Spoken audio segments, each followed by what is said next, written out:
मला भवानी आई रोडगा वाहीन तुला, सासरा माझा गावी गेला तिकडच खपवी त्याला, सासू माझी जाच करते लवकर निर्दाय तिला, नंदेचं कार्ट किरकिर करत खरूच हो दे त्याला, जाऊ माझी फडफड बोलते बोडकी कर ग तिला, दादला मारुनी अहोती देईन मोकळी कर ग मला, एका जनार्दनी सगळीच जाऊ दे एकटीच राहू दे मला, विठ्ठल विठ्ठल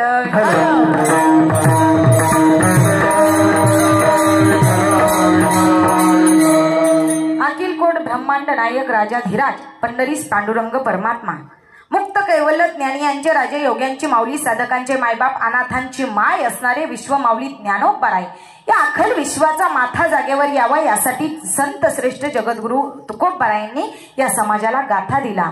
असे संत श्रेष्ठ जगद्गुरु तुकोबराय चंदनाप्रमाणे देह जिजवणारे, ज्यांना वारकरी संप्रदायामध्ये संत श्रीमंत आणि शांत अशी पदवी असणारे पैठणचे सुप्रसिद्ध साधू शांती ब्रह्म एकनाथ महाराज यांचा उत्कृष्ट असा रोडगा प्रकरणातील 7 चरणाचा अभंग सेवेकरता निवडलेला आहे।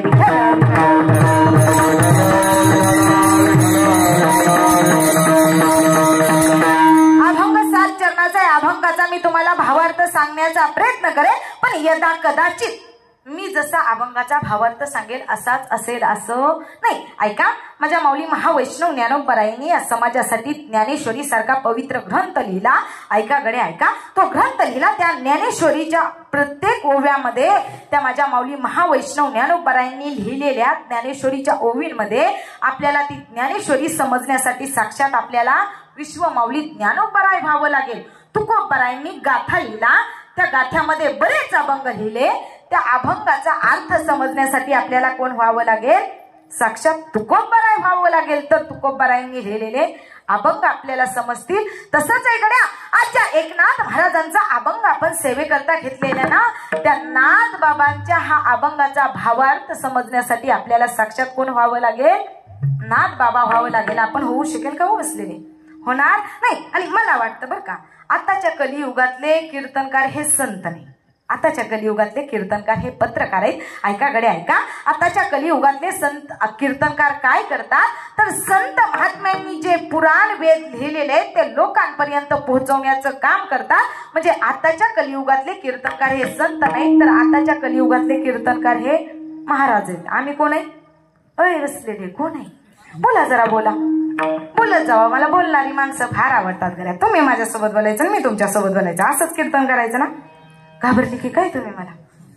आज पहिलाच दिवस आहे आपल्या या शिवप्रेमी नवरात्र उत्सव मंडळ, आपलं हे मंडळ आहे, याचा आज पहिलाच दिवस आहे। पहिला दिवस फार महत्वाचा असतो। मी कधीच कोणत्या सत्यात रिकामी तारीख असली ना, पहिला दिवस बिनधास्त घ्यायचा। भले भले किती मोठे येऊ द्या आमच्या पाठीमाग, भले भले किती जरी मोठे असले तर पहिल्या दिवशी मी जे तुम्हाला पात्र वाढणार आहे त्यातच येऊन सगळे तुम्हाला काही ना काहीतरी देऊन जाणार आहे। तुम्ही सगळ्यात महत्वाचा पहिलाच दिवस ठेवणार आणि शेवटचा पहिल्या दिवशी जे पात्र वाढलं ते तुम्ही शेवटपर्यंत त्यातच काही ना काहीतरी पदार्थ घेऊन खात राहणार आहे की नाही।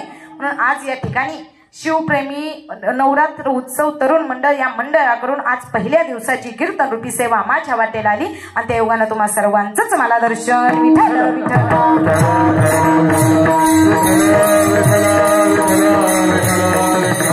ऐका, अभंग नाथ बाबांचा 7 चरणाचा आहे। या अभंगामध्ये नाथ बाबा म्हणतात, बाबा या शरीराला अनेक प्रकारचे रोग होतात, ते नाथ बाबा जगाच्या मालकाला त्या देवीला, त्या आई आंबेला जगदंबेला देवीला काय करतात तर नवस करतात। काय करतात? नवस करतात। मी तुम्हाला सांगितलं या अभंगाचा भावार्थ समजण्यासाठी आपल्याला साक्षात नाथ बाबा व्हावं लागेल, तर आपल्याला या अभंगाचा भावार्थ समजेल गड्या। असं कोणालाही काही कळत नाही। मग ऐका गड्या ऐका, नवस का करावा नाथ बाबांनी? नाथ बाबांना काय हवं होतं? एवढे श्रीमंत होते, शांत होते, संत होते, तरी पण त्यांनी देवी समोर जाऊन काय नवस करावा? त्या देवीला म्हणावं, देवी माते ऐक ना गाई, ऐक ना गाई, मला तू सत्वर पावावं अशी माझी इच्छा आहे गड्या, आणि तू जर मला पावली ना तर मी तुला काय वाहीन? रोडगा वाहीन। त्या नाथ महाराजांनी म्हणावं। मग अभंगाचा भावार्थ आपल्याला सहजासहजी समजणार नाही, आपल्याला साक्षात पैठणच्या नाथ बाबांचा अवतार धारण करावा लागेल, नाथ बाबा व्हावं लागेल, तर आपल्याला अभंगाचा भावार्थ समजेल। ऐका गडे ऐका, कीर्तनाला आले सर्वांनी तुम्ही काय करायचं? कीर्तनकार कीर्तन सांगतोय, तुम्ही की नुसते कीर्तनामध्ये बसताय, कीर्तनकार कीर्तन सांगायचं काम करतोय, गायनाचार्य गायन करायचं काम करतायत, मृदुंगाचार्य मृदुंग वाजवण्याचं काम करतायत, टाळकरी टाळ वाजवतायत. तुम्ही काय करणार आहे 2 तास इथं अय बसलेले? तुम्ही काय करणार आहे?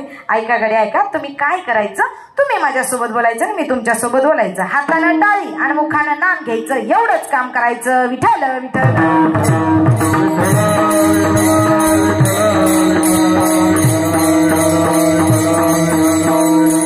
मग ऐका, आपल्या पवित्र नगरीमध्ये, पावनभूमी नगरीमध्ये नवरात्र उत्सवानिमित्त आपण इथं कीर्तन करतोय, कीर्तन महोत्सव ठेवतोय. आणि ऐका, कीर्तन ज्ञानदानासारखं श्रेष्ठ दान या जगाच्या पाठीवरती दुसरं कोणतंच नाही. मग मी तुम्हाला म्हंटल, ऐका गडे ऐका, महाराज कुणाला म्हणावं? तुम्ही आम्हाला काय म्हणता? महाराज म्हणता की काय म्हणता? वाटतं ना आम्ही महाराज आहे, पण महाराज कुणाला म्हणावं? तुम्ही आम्हा सगळ्यांना महाराज म्हणता. गणेश महाराज म्हणता, माऊली महाराज म्हणता, आणि सगळ्यांना महाराज म्हणता. का म्हणता महाराज? महाराज कुणाला म्हणावं बरं? का म्हणावं महाराज? जो महान गुह्य जाणतो त्याला काय म्हणायचं? महाराज.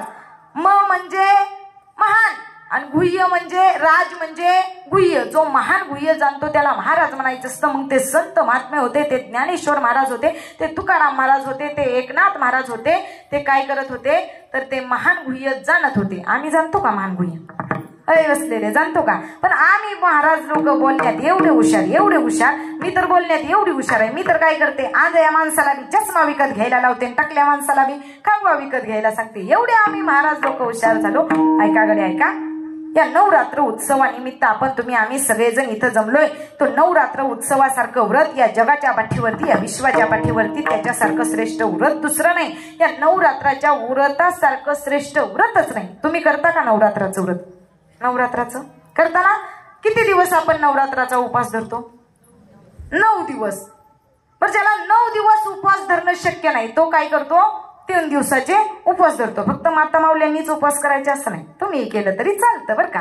आई काही एकट्याची त्यांचीच नाही, तुमची पण नाही, कुणीही केलं तरी चालतं. सगळेजण करताना तुम्ही करता की नाही? उपवास आहेत का इथं तुमचे? बोला बोला. आजारी असल्यासारखं बसू नका कडे. मला बोलणारी माणसं फार आवडतात. मला वाटतं, माझं मत आहे बरं का, घर बांधेपर्यंत कुणाचं ऐकावं? इंजिनियरचं ऐकावं. रोग जाईपर्यंत डॉक्टरचं ऐकावं. केस मिटेपर्यंत वकिलाचं ऐकावं. आणि कीर्तन संपेपर्यंत कीर्तनकाराचं ऐकावं. विठ्ठल विठ्ठल.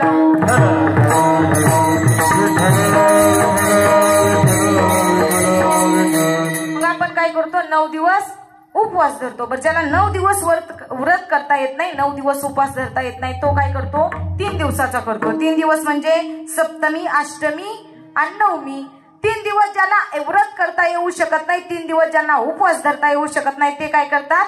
2 दिवसाचे धरतात. म्हणजे उठता आणि बसता. आपण त्याला काय म्हणतो? उठता बसता. म्हणजे उठून बसून उठून बसून उठून बसून असं नाही बाबा. उठता बसता म्हणजे कसं? ज्या दिवशी घटस्थापना झाली, ज्या दिवशी माझी आई जगदंबा माता या मृत्यू लोकामध्ये प्रकट झाली, तो दिवस एक. आणि ज्या दिवशी घटच आपण घट उठवणार आहे तो दिवस एक. म्हणजे याला काय म्हणतो आपण? कसले उपवास? उठता बसता. म्हणजे उठून बसून नाही, नुसतं उठवतो तो दिवस एक आणि बसवतो तो दिवस एक. म्हणजे 2 दिवसाचा. पण ज्याला 2ही दिवसाचे उपवास करता येणार नाही त्यानं काय करायचं?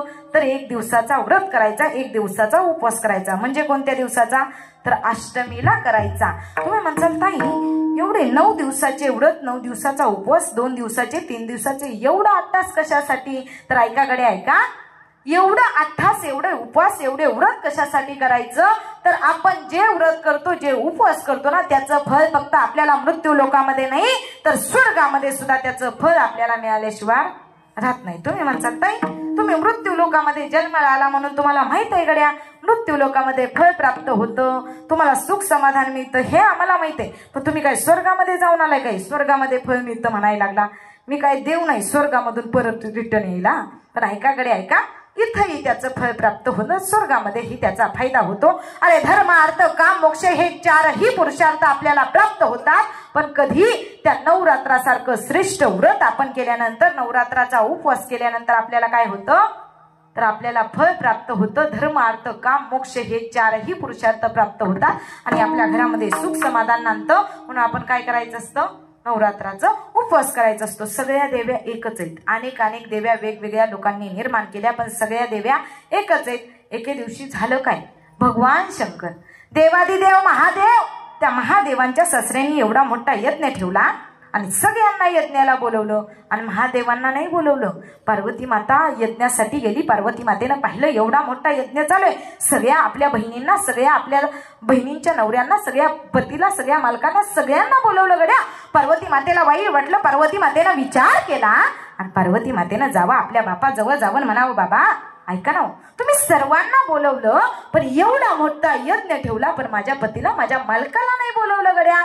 त्यावेळेस पार्वती मातेला तिच्या पित्याने दिलेलं उत्तर ऐका. पार्वती मातेला म्हणावं, अगं ऐक ना, तुझा पती कसा आहे? अरे तो गळ्यामध्ये सरपच घेऊन काय फिरतो, कपाळाला भस्मच काय लावतो, जटाच काय लागतो, मशानातच काय झोपतो, आणि उगत जर त्यानं तिसरा डोळा उघडला आणि यज्ञाचा भंग केला तर काय करावं, असं पार्वती मातेला सांगितल्यानंतर पार्वती मातेला राग आला, चीड आली आणि त्या पार्वती मातेनं काय करावं तर स्वतः त्या यज्ञामध्ये उडी मारावी. आता हे सगळं दृश्य पाहिलं कोणी?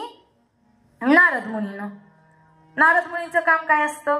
हितलं ऐकायचं, हितली कळ तिथं लावून सांगायची, तिथं जाऊन सांगायची, एवढंच काम. अख्ख्या गावात का व्हाय नाही एक तरी नारद असतोच. बाकीची नुसती भांडणं लावायची, बाकीची भांडणं नुसती बघत बसायची, नुसती कळ लावायची, भांडणं नुसती बघत बसायची. असे नारद मुनी, त्या नारद मुनींना कैलास पर्वतावरती जावं देवादिदेव महादेव, त्या महादेवांनी कैलास पर्वतावरती नामस्मरण भजन करत जावं बसावं.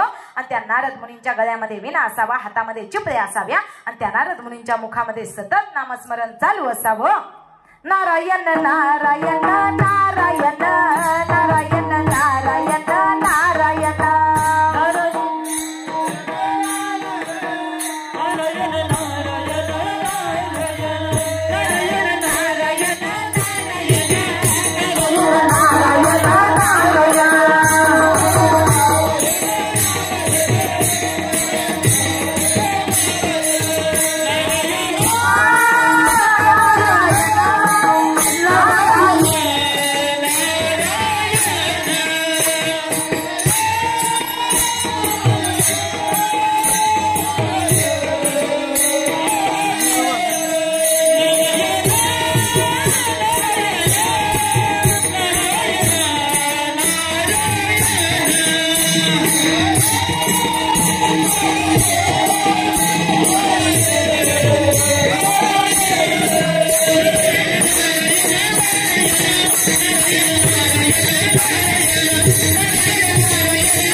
नामस्मरण चाललेलं. नारद मुनींच्या नामस्मरणाचा आवाज त्या देवादिदेव महादेवांच्या कानावरती गेला. महादेवांनी डोळे उघडून पाहिलं तर नारद मुनी तिथं आले. नारद मुनींना म्हणावं, देवा देवा काय इथं नामस्मरण करत बसला, उघडे डोळे उघडा तुमचे आणि तुमच्या तिसऱ्या डोळ्यानं पहा, तुमची पत्नी, तुमची पार्वती माता, तुमच्या ससऱ्यांनी तुम्हाला यज्ञाला बोलवलं नाही म्हणून पार्वती मातेला राग आला. पार्वती मातेने त्या यज्ञामध्ये उडी मारली. त्या देवादिदेव महादेवांना कळालं. महादेवांनी तिथं जावं आणि ते ज आलेलं पार्वती मातेचं शरीर उचलावं आणि त्या पार्वती मातेच्या शरीराचे किती तुकडे व्हावे? 51 तुकडे. किती? 51. मग भारतामध्ये शक्तिपीठ किती? बोला जरा, बोला. मुख्य असल्यासारखे बसू नका. झोपले की काय? आज तर पहिलाच दिवस आहे बाबा. तुम्ही पहिल्याच दिवशी झोपी गेल्यावर परत कसं करायचं? किती? 51 शक्तिपीठ आहे. त्यातले महाराष्ट्रामध्ये किती? आधीच मी बाहेर आहे, मला ऐकायचं कमी. जरा जोरात बोलत जा तुम्ही. वाटतं का तुम्हाला मी बाहेर आहे? कुशाल मान आलं होतं म्हणजे मला तुम्ही बाहेरच समजलं बाबा. ऐका, अजिबात मी बाहेर नाही, पण तुम्ही जरा जोरात बोलावं.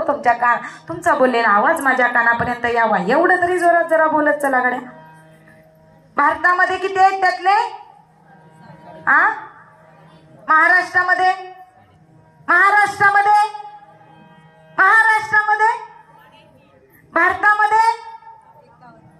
बसलं गाड्या तुमच्या लक्षात. आता मला बोलायची. पुढे आलेल्यांनी विचारलं तरी तुम्हाला एवढं तरी माझ्या कीर्तनातलं निश्चित सांगता येईल. ऐका, ते 3.5 कोणकोणते? तुळजापूर कोल्हापूर, माहूरगड आणि अर्धसप्तशृंगी म्हणजे किती झाले? 3.5 झाले. मग तुम्ही म्हणसाल ताई 3.5च आहेत तर अनेक देव्या कशा आहेत? अनेक देव्या आम्ही म्हणतो, वडाखालची, लिंबाखालची, आमकी तमकी सगळ्या देव्या आम्ही म्हणतो. मग सगळ्या देव्या जर एकच आहेत, पार्वती मातेचा अवतार आहे, तर मग या देव्यांची वेगवेगळी नावं कशी निर्माण झाली? महिषासुरमर्दिनी अनेक नावं ठेवली. का ठेवली बरं? पण ऐका गडे ऐका, ज्या ज्या अवतारामध्ये ज्या ज्या देवींना ज्या ज्या राक्षसांचा वध केला, अरे धर्मावरती ज्यावेळेस संकट येतं, अधर्म वाढतो ना गड्या, त्यावेळेस या महाराष्ट्राच्या पाठीवरती, या जगाच्या पाठीवरती अनेक अनेक अनेक अनेक देव देवती जन्माला येतात. अरे झालं असं, ज्यावेळेस स्वराज्य निर्माण व्हावं असं माझ्या मासाहेबांना वाटत होतं. ऐका बरं ऐका, तो काळ ऐका, तो प्रसंग ऐका. अरे कधी एकेकाळी काय व्हावं? अरे आया बहिणींची अब्रू डोळ्यात एकच लुटली जावी. अरे लाज वाटत होती गावकऱ्यांना गावामध्ये बसण्याची, माय मावल्यांना भीती वाटत होती दिवसा ढवळ्या गावामध्ये फिरण्याची. अरे कधी एकेकाळी कोणी येईल, माझ्या पत्राला हात घालेल, माझ्या कपाळाचं कुंकू पुसलं जाईल, माझी आबरू घेतली जाईल, लाज वाटत होती. अरे लहान लेकरांना रस्त्यावरून फिरण्याची भीती वाटत होती. अरे कोण वाचवेल, कोण वाचवेल या महाराष्ट्राच्या मातीला? काय करावं, काय करावं असं समजत नव्हतं. त्यावेळेस एका या महाराष्ट्रातल्या स्त्रीनं, एका आईनं त्या जावं त्या भवानी मातेजवळ जावं. सह्याद्रीच्या कडेवरती भवानी माता येऊन स्थिरावली होती. त्या मासाहेबांनी म्हणावं, आणा गड्या आणा, तो घोडा आणा.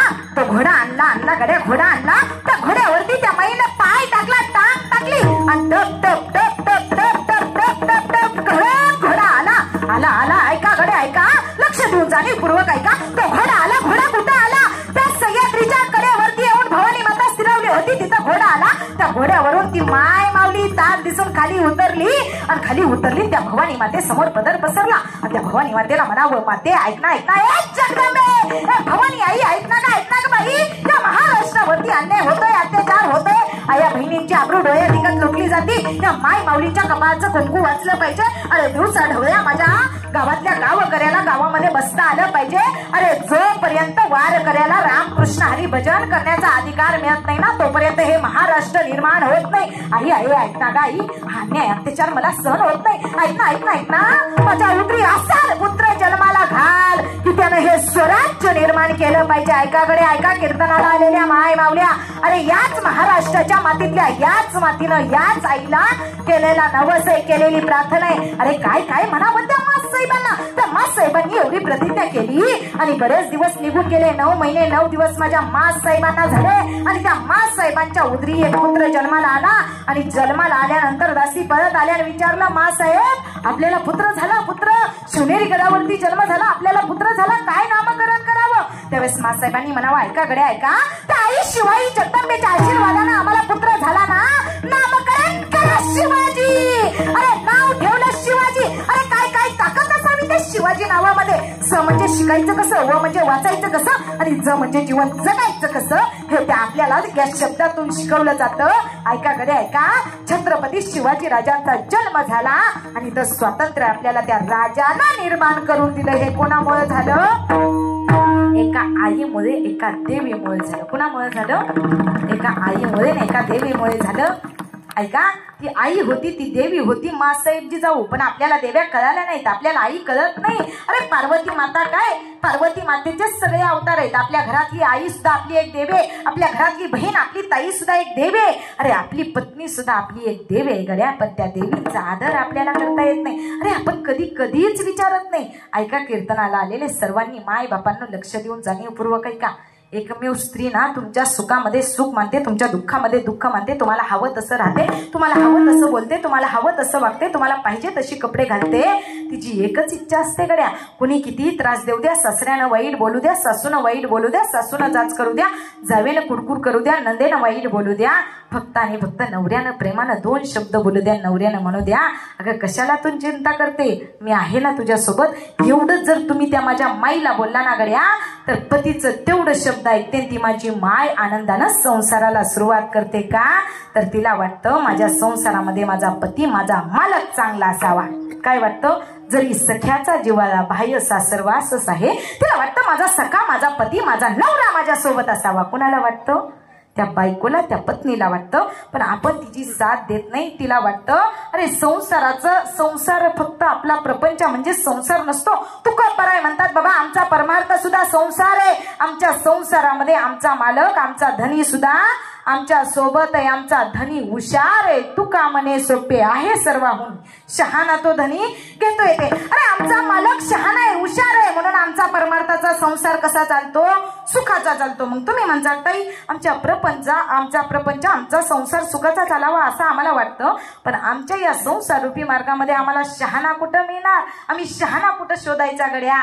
जा काकड्यामध्ये आपल्याला सांगितलंय गड्या, उठा जागे व्हारे आता स्मरण करा पंढरीनाथा, भावे चरणी ठेवा माता, चुकवी व्यथा जन्माच्या.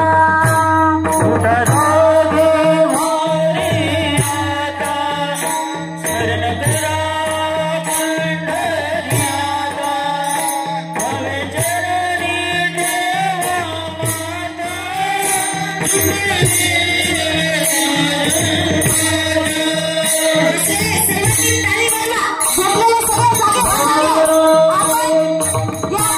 नवरात्री उत्सवानिमित्त इथं रात्र जागण्यासाठी उपस्थित राहिलेलं आहे. सगळ्यांनी जागा व्हायचं, सगळ्यांनी हाताने टाळी वाजवायची. धनदारा पुत्र जना धनु सोया रे पेशुना, सर्व मिळता हे जाणूना, शरणी देवा रे. दारा पुत्र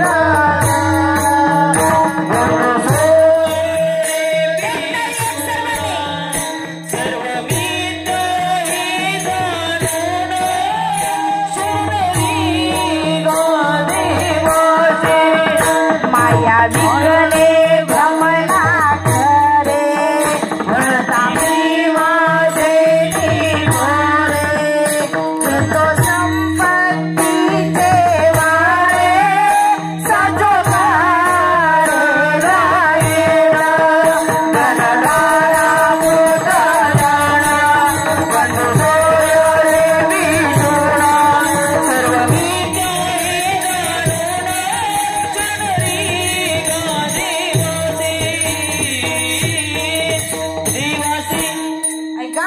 सगळं नष्ट होणार आहे. धनदारा पुत्र जन बंधू सोय रे पिशुन.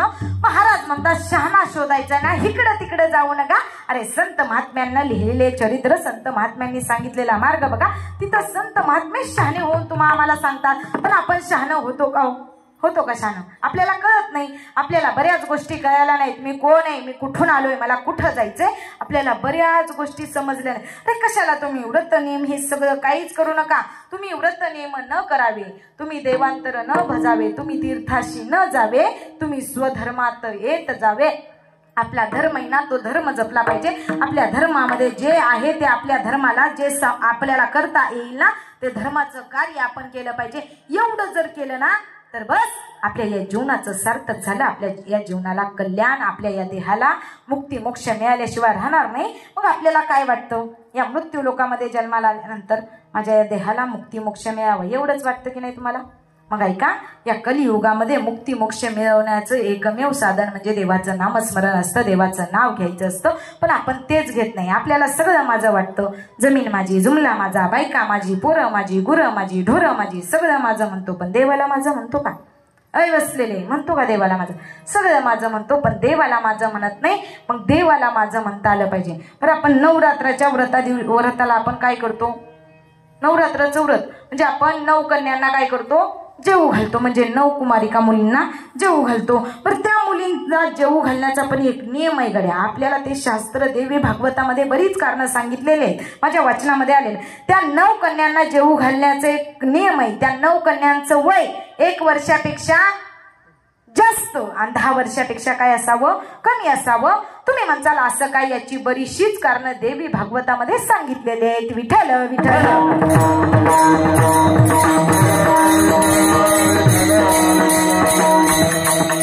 मग आपण काय करतो? नवरात्रच 9 व्रत करतो. नवरात्राच्या व्रतामध्ये अनेक दिवस आपण 9 दिवस उपवास धरतो. पण नुसते उपवास धरून काय होत नाही गड्या. आपण नुसते उपवास धरायचे, 9 रंगाच्या 9 दिवस साड्या नेसायचा, एवढंच कार्य नाही करायचं. ऐका ऐका, कीर्तनाला आलेल्या माय मावल्या ऐका गड्या, मी तुमच्या लेकीसारखी, तुमच्या मुलीसारखी, तुमच्या नातीसारखे 9 दिवस 9 रंगाच्या साड्या घालून यायच्या आणि वरवरची नुसती माझ्या देवीची आई जगदंबेची नुसती वरवरची पूजा करायची नाही गड्या. अंतकरणापासून माझ्या आईची तुम्ही पूजा केली ना तर ती आई तुम्हाला प्रसन्न झाल्याशिवाय राहणार नाही. उगाच वरून तुम्ही किती चांगले कपडे घालताय यापेक्षा तुम्ही विचार किती चांगले करताय याला जास्त महत्व आहे. अरे तुम्ही किती केसाची चांगली हेअरस्टाईल करताय याला महत्व नाही, तर तुम्ही किती चांगले डोक्यामध्ये विचार करताय याला जास्त महत्व आहे. ऐका गड्या ऐका, तुमचा अधिकार आहे गड्या. 9 दिवस आपल्या पतीला, आपल्या मालकाला 9 रंगाच्या साड्या मागायच्या. पण ऐका, मला एक प्रश्न पडतो गड्या, 9 दिवस त्या देवी मातेला, आई भगवती देवी मातेला, आई अंबेला, जगदंबेला 9 दिवस साड्या बदलायला वेळ भेटला असेल का? ती युद्ध करायला गेली, महिषासुरमर्दासारख्या राक्षसाला मारण्यासाठी तिला वेळ नव्हता आणि ती 9 दिवस 9 रंगाच्या साड्या नेसेल का? हे आपण तुम्ही आम्ही निर्माण केलेले नाही. असू दे, याला माझा विरोध नाही. निश्चित नेसा आणि हे केला पाहिजे, संस्कृती जपली पाहिजे, हे करावं लागतं गड्या. ऐका गड्या ऐका, 9 दिवस 9 रंगाच्या साड्या मागण्याचा अधिकार माता माऊल्या तुमच्या पतीला तुम्हाला निश्चित आहे. पण ऐका गड्या ऐका, एक अधिकार तुम्ही त्याच्यापासून हिरावून घेतला. तुम्हाला 9 दिवस 9 रंगाच्या निश्चित आपल्या पतीला मालकाला साड्या मागा. पण तुम्हाला 9 साड्या आणताना आपल्या घरामध्ये आपली सासू म्हणजे आपल्या आई समान असते, त्या आईला 1 साडी आणायला सांगा. अरे ह्या देवी आईचा आशीर्वाद तुम्हाला मिळाल्याशिवाय राहणार नाही. एवढं फक्त आणि फक्त तुम्हाला करता आलं पाहिजे गड्या. एवढंच करा, दुसरं काही करायची गरज लागणार नाही. वाजू वाटल्या तर टाळ्या वाजवा, उगाच कोणी वाजवतंय म्हणून वाजवू नका. मला वाटतं कीर्तनामध्ये बसल्यानंतर माणसानं हाताने टाळी, मुखानं नाम घ्यावं. एवढं जर केलं ना, तुमचं नुसतं पाप नाही तर महापाप नाही सोडून जातं. मुकी नाम हाती टाळी, महापापा करू होळी. मग ते आपल्याला कळत नाही. मग ऐका, ती देवी होती. अरे किती तुकोबरायांची परिस्थिती वाईट असावी, पण काय तुकोबरायांच्या पत्नीचा अधिकार, ती पण एक देवीच होती ना. किती परिस्थिती हो. तुकोबरायांच्या पत्नीची साडी फाटावी पण तिनं गाठ मारून साडी नेसावी, पण कधीच तक्रार नाही केली, कधीच वाईट नाही बोलली. तुकोबरायांची पत्नी ती जिजाऊ होती. ऐका गड्या ऐका, तिचा अधिकार एवढा मोठा. कधी एकेकाळी माझ्या देवानं झोपी जावं आणि देवानी झोपी गेल्यानंतर सगळ्या भक्तजनांनी, सगळ्या भक्तांनी तिथं यावं आणि त्या सगळ्या भक्तांनी माझ्या रुक्मिणी मातेला म्हणावं, रुक्मिणी माता तुम्हाला तर दया येऊ द्यावं, राही रुक्माबाई तुम्हा येऊ द्या दया, असेच हलवणी जागे करा देवराया. देवाला काय कळतं का? देव अख्खा विश्व सांभाळतो. देव सगळ्यांना चालायला, बोलायला, हलायला, डोलायला, बघायला, ऐकायला शिकवतो. तो देव आहे गड्या. आणि त्या देवानं झोपी जावं आणि त्या देवानं काय करावं? अरे एका सामान्य स्त्रीचा पाय हातामध्ये घ्यावा आणि त्या पायाला आपल्या जिभेचा स्पर्श करावा, थुका लावावा आणि तिचा काटा आपल्या दाताने काढावा. त्यावेळेस भक्तजनांनी सांगावं, रुक्मिणी मातेला सांगावं, आई साहेब ऐका ना, देवाला वेळ लागलं वाटतं, देवानं असं कृत्य करणं आम्हाला अपेक्षित नव्हतं. जावा तुम्ही त्या देवाला सांगा. त्यावेळेस रुक्मिणी मातेनं देवाजवळ जावं, देवाला म्हणावं, देवा ऐका ना, देवा काय गरज आहे हो देवा तुम्हाला एवढं करायची? तुम्ही एवढं काय करू शकता? देवा सगळं विश्व तुमच्या ताब्यात आहे. तुम्ही ठरवलं ना, तुम्ही काही करू शकता. आले देवाजीच्या मनात ते कोणाचे चाले ना. तेव्हा तुमच्या मनात आल्यानंतर कोणाचं काही चालत नाही. मग देवा सांगा ना हो देवा, का एवढा अट्टास करता? का 2 तास झालं तिचा पाय हातामध्ये घेतला, तिच्या पायाला आपल्या जिभेचा स्पर्श केला, थुका लावला आणि तिच्या पायातला काटा आपल्या दाताने काढायचा विचार करता? देवा 2 तास झालं तुम्ही तिच्या पायामधला काटा पाहता, पाय हातामध्ये घेता. देवा तुम्हाला तर सगळं दिसतं गड्या, मग तुम्हाला काटा नाही का दिसत? त्यावेळेस देवाला म्हणावा, ऐक ना रुक्मिणी, अगं रुक्मिणी, हिला काटा रुतवणारा सुद्धा मीच आहे आणि काटा काढणारा सुद्धा कोण आहे? मीच आहे गड्या. एवढा अट्टास कशासाठी मी करतोय तुला माहित आहे का? कशासाठी करताय हो देवा? ऐक ना, ही कोण आहे? अगं ही एक देवी आहे, माझी आई आहे. अगं माझ्या तुकोबरायासारख्या भक्ताला, तुकोबरायासारख्या संतांना हिच्या हातानं स्वयंपाक बनवते आणि माझ्या तुकोबरायासारख्या महात्म्याला जेवू घालते. हिचा अधिकार तुकोबरायांपेक्षा श्रेष्ठ आहे गड्या. मला असं वाटत होतं की या मातेच्या चरणाचा स्पर्श सुद्धा मला होणार नाही. मी विचार करत होतो, ही आई, ही माता एवढी पवित्र आहे की ही हिच्या हातानं स्वयंपाक बनवते, माझ्या तुकोबरायासारख्या भक्ताला जेवू घालते. तिच्या पायाची धूळ माझ्या मुखामध्ये जावी अशी माझी इच्छा होती, म्हणून मी तिचा पाय हातामध्ये घेतला आणि माझ्या जिभेनं तिचा पाय चाटला आणि तिच्या पायातला काटा माझ्या दाताने काढला. कारण का तर तिचा अधिकार तुकोबरायांपेक्षा श्रेष्ठ होता. ती तुकोबरायांची पत्नी सुद्धा जिजाऊ कोण होती? एक देवी होती गड्या. पण आपल्याला अनेक देव्या पाहण्यापेक्षा आपल्या घरातली आईच आपली देवी आहे हे आपल्याला कळालं नाही. आपण आईचा सांभाळ करत नाही, आईला चांगलं बोलत नाही. अरे ढगाळ गेलेला सूर्य पुन्हा मावळलेला दिसेल, पण माती आड गेलेली तुमची आई तुम्हाला परत कधीच दिसणार नाही गड्या. मग आहे तोपर्यंत आई वडिलांची सेवा करा. मग ऐका, आपण बऱ्याच लांब फिरत फिरत चाललोय. आपल्याला यायचंय कुठं? आपण घट कशाचा बसवतो? घट का बसवतो? मला एक सांगा, ते मडकं असतं, मडकं ते कशापासून बनलेलं असतं गड्या? कशापासून? मातीपासून. आपण कुठं जन्माला आलोय? मातीत. आणि शेवटी कुठं जायचंय? मातीतच. तरी माणसं कशाचा गर्व करतात? मी हे केलं, मी ते केलं, मी याव करेन, मी त्याव करेन, मी असं केलं, मी तसं केलं, हे सगळं माझ्यामुळं झालं. कोण म्हणतो? माणूस म्हणतो. काय म्हणतो? मी हे केलं, मी ते केलं, मी याव करेन, मी त्याव करेन, मी झालं, माझ्यामुळं झालं, मी केलं, मीच करतोय म्हणून चाललंय. कोण म्हणतो? माणूस म्हणतो. पण माणसाला एवढं कळत नाही, जन्माला कुठं आला? मातीमध्ये आला आणि शेवटी याची काय होणार आहे?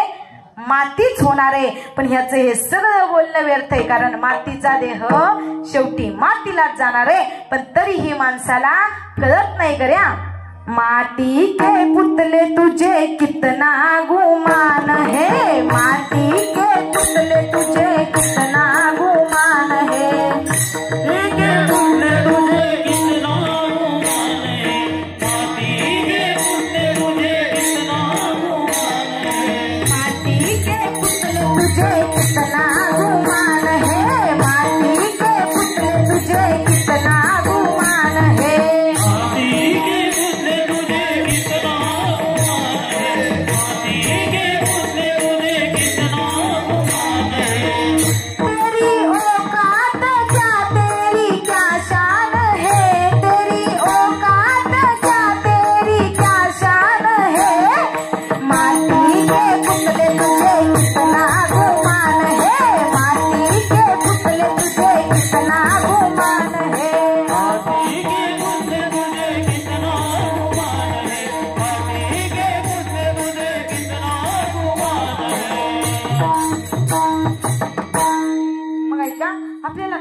गर्व वाटतो. आपण मातीत जन्माला आलो, शेवटी माती होणार आहे. तरी पण सगळं माझं माझं माझं माझं करत राहतो. शेवटी रिकाम्या हाताने माणसाला जावं लागतं. मग ते जे मडक आहे, तो जो घट आहे, तो कशापासून बनलेला आहे? मातीपासून बनलेला आहे. आणि त्या घटावरती काय आहे? घटावरती काय आहे? नारळ आहे. तसं आपला हा देहरूपी सुद्धा एक घट आहे गड्या. हा सुद्धा मातीमध्ये जन्माला आलेला आहे, सुद्धा एक मातीचाच घट आहे.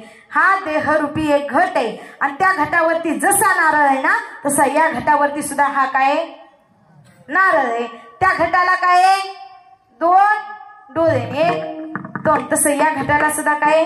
दोन डोळे आणि एक तोंड. पण देवानं चांगल्या करता दिले का नाही? डोळे चांगलं पाहण्यासाठी दिलं. बघतो का या डोळ्यानं चांगलं? अजिबात बघत नाही. माणसाला दुसऱ्याचं चांगलं झालेलं बघवतच नाही. असंच एक जण कीर्तन झाल्यानंतर दादा माझ्या जवळ आलं आणि मला म्हटलं, ताई काय सांगू ताई, बरेच दवाखाने केले पण माझ्या पोटातच दुखायचं थांबना गड्या. मी म्हटलं दादा मला एक सांगा गड्या, तुमच्या नक्की पोटात कधीपासून दुखतंय? हा म्हटला, ताई शेजारच्यानं जेव्हा 20 लाखाचा बंगला बांधला का नाही तेव्हापासून माझ्या पोटात दुखतंय. मी म्हटलं दादा तुम्ही असं करा, तुम्ही 40 लाखाचा बांधा म्हणजे तुमच्या पोटात दुखायचं थांब. म्हणजे हे डोळे देवानं कशा करता दिले? चांगलं पाहण्यासाठी. बघतो चांगलं या डोळ्याने. तोंड कशासाठी दिलं? चांगलं बोलण्यासाठी. या तोंडानं चांगलं बोलावं, देवाचं नाम घ्यावं. संत महात्म्यांची वाणी कशी होती? मुखी अमृताची वाणी, देह देवाचे कारणी. संत महात्म्यांच्या मुखामध्ये देवाचं नाम होतं. पण आपण या तोंडानं चांगलं बोलतो का? बोलतो का? आपल्याला जसं होईल तसं शिव्या आणि वाईटच बोलायला येतं. असाच एक जणाचा रॉंग नंबर आला. आम्हाला आपली सवय, कुणाचा जरी फोन आला, हॅलो रामकृष्ण हरी कोण बोलते? असाच एक जणाचा रॉंग नंबर आला. मी फोन उचलला आणि म्हटलं हॅलो रामकृष्ण हरी कोण बोलते? ती तिकडून म्हणाला त्याच्या आईला मठातच फोन लागला वाटते. म्हणजे सहज बोलता बोलता माणूस शिवी देऊन जातोय ते सुद्धा आपल्याला कळत नाही. मग त्या नारळाला, त्या घटावरच्या नारळाला जसे दोन डोळे आणि एक तोंड आहे ना, तसं याही घटाच्या, याही शरीररूपी घटाच्या नारळाला दोन डोळे आणि एक तोंड आहे गड्या. त्या घटाला काय हो, खाली काय आहे त्या घटाच्या? माती आहे. त्याच्यामध्ये आपण काय करतो? धान्य टाकतो ना. ते धान्य काय होतं? उगवून येतं, म्हणजे आपल्या घरामध्ये धन निर्माण होतं. तसं याही घटामध्ये आपण धान्य पेरल्यानंतर, देवाचं नामस्मरण केल्यानंतर, देवाची भक्ती केल्यानंतर याही घटामध्ये धन निर्माण होतं. धर्म अर्थ काम मोक्ष यासारखे पुरुषार्थ प्राप्त होतात आणि आपल्याला सुख समाधान मिळतं. म्हणून आपण घरामध्ये काय करायचं असतं? घटस्थापना करायची असते. पण आपण हे आपल्याला शस्त्र कळत नाही, आपण वाचत नाही. वेद पुराण आपल्याला कधीच समजत नाहीत कड्या. हे समजलं पाहिजे, यासाठी हे सगळं करायचं असतं. तुम्हाला वाटतं का नाही तुम्हाला सुख समाधान शांती मुक्ती मोक्ष मिळावा, तुमच्या घरामध्ये पैसा यावा वाटतो का नाही? मग ही देवी माता काय करते? तिच्या समोर घट असतो, त्या घटामध्ये आपण धान्य टाकतो, ते धन उगून येतं. म्हणजे आपल्या घरामध्ये संपत्ती सुख समाधान पैसा येतो की नाही? पैसा माणसाला सुख देतो का दुःख देतो? बोला ना. मुके आहे का काय तुम्ही सगळे? झोपले की काय?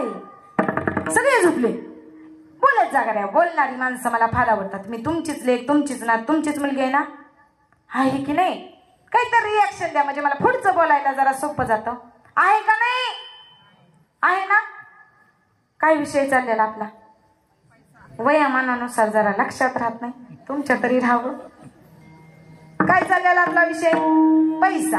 पण मला सांगा, पैसा माणसाला सुख देतो का दुःख देतो? सुख देतो का दुःख देतो? बोला ना गड्या. बोला जरा जोरात बोलत जा. पैसा सुख देतो का दुःख देतो? दोन्ही देतो. पैसा जास्त असणारा माणूस सुखाने झोपी जातो का? त्याला झोप लागते का सुखाने? मग पैसा सुख देतो का? देत नाही ना.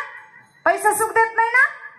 सगळे नाही म्हणताय बघा. आई जगदंबेच्या दरबारामध्ये बसलाय, सगळे नाही म्हणताय. मी तुमचीच लेक, तुमचीच नात, तुमचीच मुलगी आहे ना. पैसा माणसाला दुःख देतो ना. मग चला सगळ्यांनी आपापली पाकिट माझ्या जवळ आणा. तुम्हीच म्हणता ना पैसा माणसाला दुःख देतो. ऐका गडे ऐका, विनोदाचा भाग सोडा. पैसा माणसाला दुःख देतो, पण जीवन जगण्यासाठी सगळ्यात महत्वाचा काय लागतो? पैसा लागतो. पण ऐका गडे ऐका, घरामध्ये किती पैसा याला जास्त महत्व नाही, तर घरामध्ये किती लोक सुखी आहेत, समाधानी आहेत याला जास्त महत्व आहे. अन्न मान धन येतो प्रारब्धादीनं. जेवढं आपल्या प्रारब्धात, जेवढं आपल्या नशिबात आहे ना, तेवढंच आपल्याला मिळत असतं. मग त्या घटाजवळ आपण काय लावतो? अग्निज्योत लावतो का नाही? तसं आपल्या या शरीरामध्ये प्राणज्योत आहे. मग काय करायचं आपण? आपल्या घटाजवळ जो दिवा लावतो, त्या दिव्यानं दुसरा दिवा लावत जायचं. ज्योत तसे ज्योत जलाते चलो. हे असं सकाळी माझं बरडला इथं कीर्तन होतं आणि मी कीर्तनामध्ये घटस्थापनेबद्दल त्या दादांनी मला सांगितलं, ताई थोडंसं बोला, म्हणून मी बोलत होते सकाळी बरडमध्ये. आणि काय झालं, मी असंच सांगितलं कीर्तनामध्ये, एका ज्योतीनं दुसरी ज्योत लावत चला, ज्योत तशी ज्योत जलाते चलो. एक दादा माझ्या पशाला मला म्हटलं, ताई म्हणजे असं करायचं का? जिथं जाईल तिथं आग लावत यायचं गड्या. हे म्हटलं लोक काय अर्थ घेतील हे सांगता येऊ शकत नाही. दोघ जण नवरा बायको गाडीवरती चालत निघाले, गाडीवरती निघाले मोटरसायकलवरती. आणि पेट्रोल पंपाच्या जवळ आल्याबरोबर नवरा बायकोला म्हटला, खाली उतर. हे म्हटली उतरत नाही. हा म्हटला, एकदा सांगितलं ना खाली उतर. हे म्हटली उतरत नाही. हा म्हटला, तुला एकदा सांगितलेलं कळतंय का? खाली उतर. ही बी म्हटली, बाई समोर बरीच माणसं उभा दिसतात, माणसं तमाशा करायला नको. ह्याला काय कळे ना, ह्याला काय येड बीड लागलंय का खाली उतर करते. बिचारी आपली गपचिप गाडीवरून खाली उतरली. हा पेट्रोल पंपावरती गेला, पेट्रोल टाकून आला आणि परत तिला म्हटला, बस गाडीवर. ही म्हटली बसत नाही. हा म्हटला, अगं बस म्हणतोय तुला. ही म्हटली बसत नाही. हा म्हटला, अगं बस म्हणतोय तुला. ही म्हटली, एकदा सांगितलं ना मी, नाही म्हणजे नाहीच बसत. हे म्हटलं, तुला नेमकं काय झालंय गड्या? आता बस म्हणतोय तर बस नाही तू. ही म्हटली, मला एक सांगा, मग अशी एवढी चौकामध्ये माणसं उभी होती, मला गाडीवरून उतर उतर उतर उतर करत होता, किती माझा अपमान केला. मला एक सांगा गड्या, तुम्ही मला गाडीवरून का उतरवलं? ही म्हटलं, अगं वेडी झाली का तू? तिथं बघ ना त्या पेट्रोल पंपावरती काय लिहिलं. ती म्हटली, काय लिहिलं? त्या बोर्डावरती वाच, इथं आग लावणाऱ्या वस्तू आणू नये. आता लोक काय अर्थ घेतील गाड्या सांगता येऊ शकत नाही. म्हणजे ज्योत तसे ज्योत जलाते चलो. एका दिव्यानं जर दुसरा दिवा लावला तर पहिल्या दिव्याचा परिणाम कमी होतो का? एका दिव्यानं दुसरा दिवा लावला तर त्याचा परिणाम तो लगेच विसतो का? मग दुसऱ्या दिव्याला तिसऱ्या दिव्याला तो दिवा लावत जातो. म्हणजे असेच अनेक दिवे प्रकाश देत जातात आणि अंधकार रूपी प्रकाश आपल्याला ज्ञान रूपी अंधकारामध्ये प्रकाश रूपी मार्ग दिसायला सुरुवात होते. म्हणून दिव्यानं दिवा लावल्यानंतर आपल्याला काय होतं? ज्ञानाचा प्रकाश प्राप्त होतो, तसं याही शरीरामध्ये याही घटामध्ये आपल्या अग्नी ज्योत आहे गड्या, आपल्या प्राण ज्योत आहे गड्या. त्या प्राण ज्योतीमध्ये आपण काय करायचं तर माणसं जोडत राहायची, म्हणजे माणुसकीची माळ तयार करत राहायची. तर खरं जीवन जगण्याला अर्थ आहे. माणसानं असं जीवन जगावं, असं जीवन जगावं की आपण गेल्यानंतर माणसानं आपलं नाव काढावं, असं जीवन माणसाला जगता यावं, तर आपल्या जीवन जगण्याला अर्थ आहे. नाहीतर सगळं जीवन व्यर्थ आहे गड्या, हे आपल्याला कळत नाही. मग ऐका, देवी मातेला नवस केला कोणी? अभंग कुणाचा सेवेकरता निवडलाय आपण? जे श्रीमंत पण होते, संत पण होते आणि शांत पण होते, त्या नाथ बाबांचा अभंग आपण सेवेकरता घेतलेला आहे. त्या नाथ बाबांनी काय करावं तर माझ्या आई जगदंबेला नवस करावं. काय नवस करावा? काय नवस करावा? आता नवसाचे पण बरेच प्रकार आहेत गड्या, पण त्या देवी मातेला नवस करावा. आता आपल्याला जर या देवी मातेला नवस करायचं असेल, जसा नाथ बाबांनी नवस केला, तर नवस करण्याचे सुद्धा 3 प्रकार आहेत बरं का. नवस करण्याचे एक काय करायचं, नवरात्राचा उपवास म्हणजे व्रत करायचा, हा सुद्धा एक प्रकारचा नवस झाला.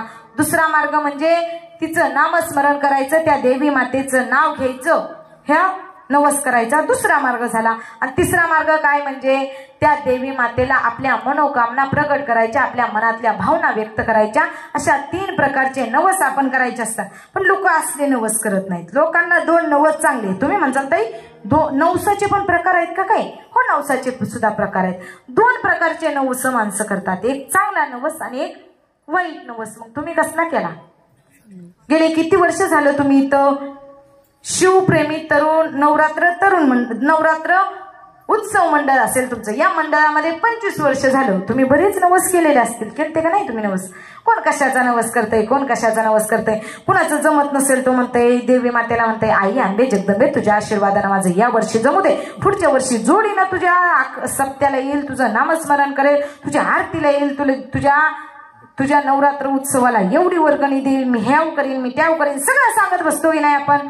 बरं तिनं ऐकलं, ही तुमचा नवसही पूर्ण केला, तर तुम्ही तिची ते नवस पूर्ण केल्यानंतर सुद्धा आपण तिची उपासना करत नाही, आपण ते उपकार मात्र विसरून जातो. पण ते विसरायचं नाही गड्या. मग 2 प्रकारचे नवस असतात, एक चांगल्या प्रकारचा आणि एक वाईट प्रकारचा. मग वाईट प्रकारचे सुद्धा लोक नवस करतात. झालं असं एक जण म्हातारा बाबा जोरात नाचू लागलो.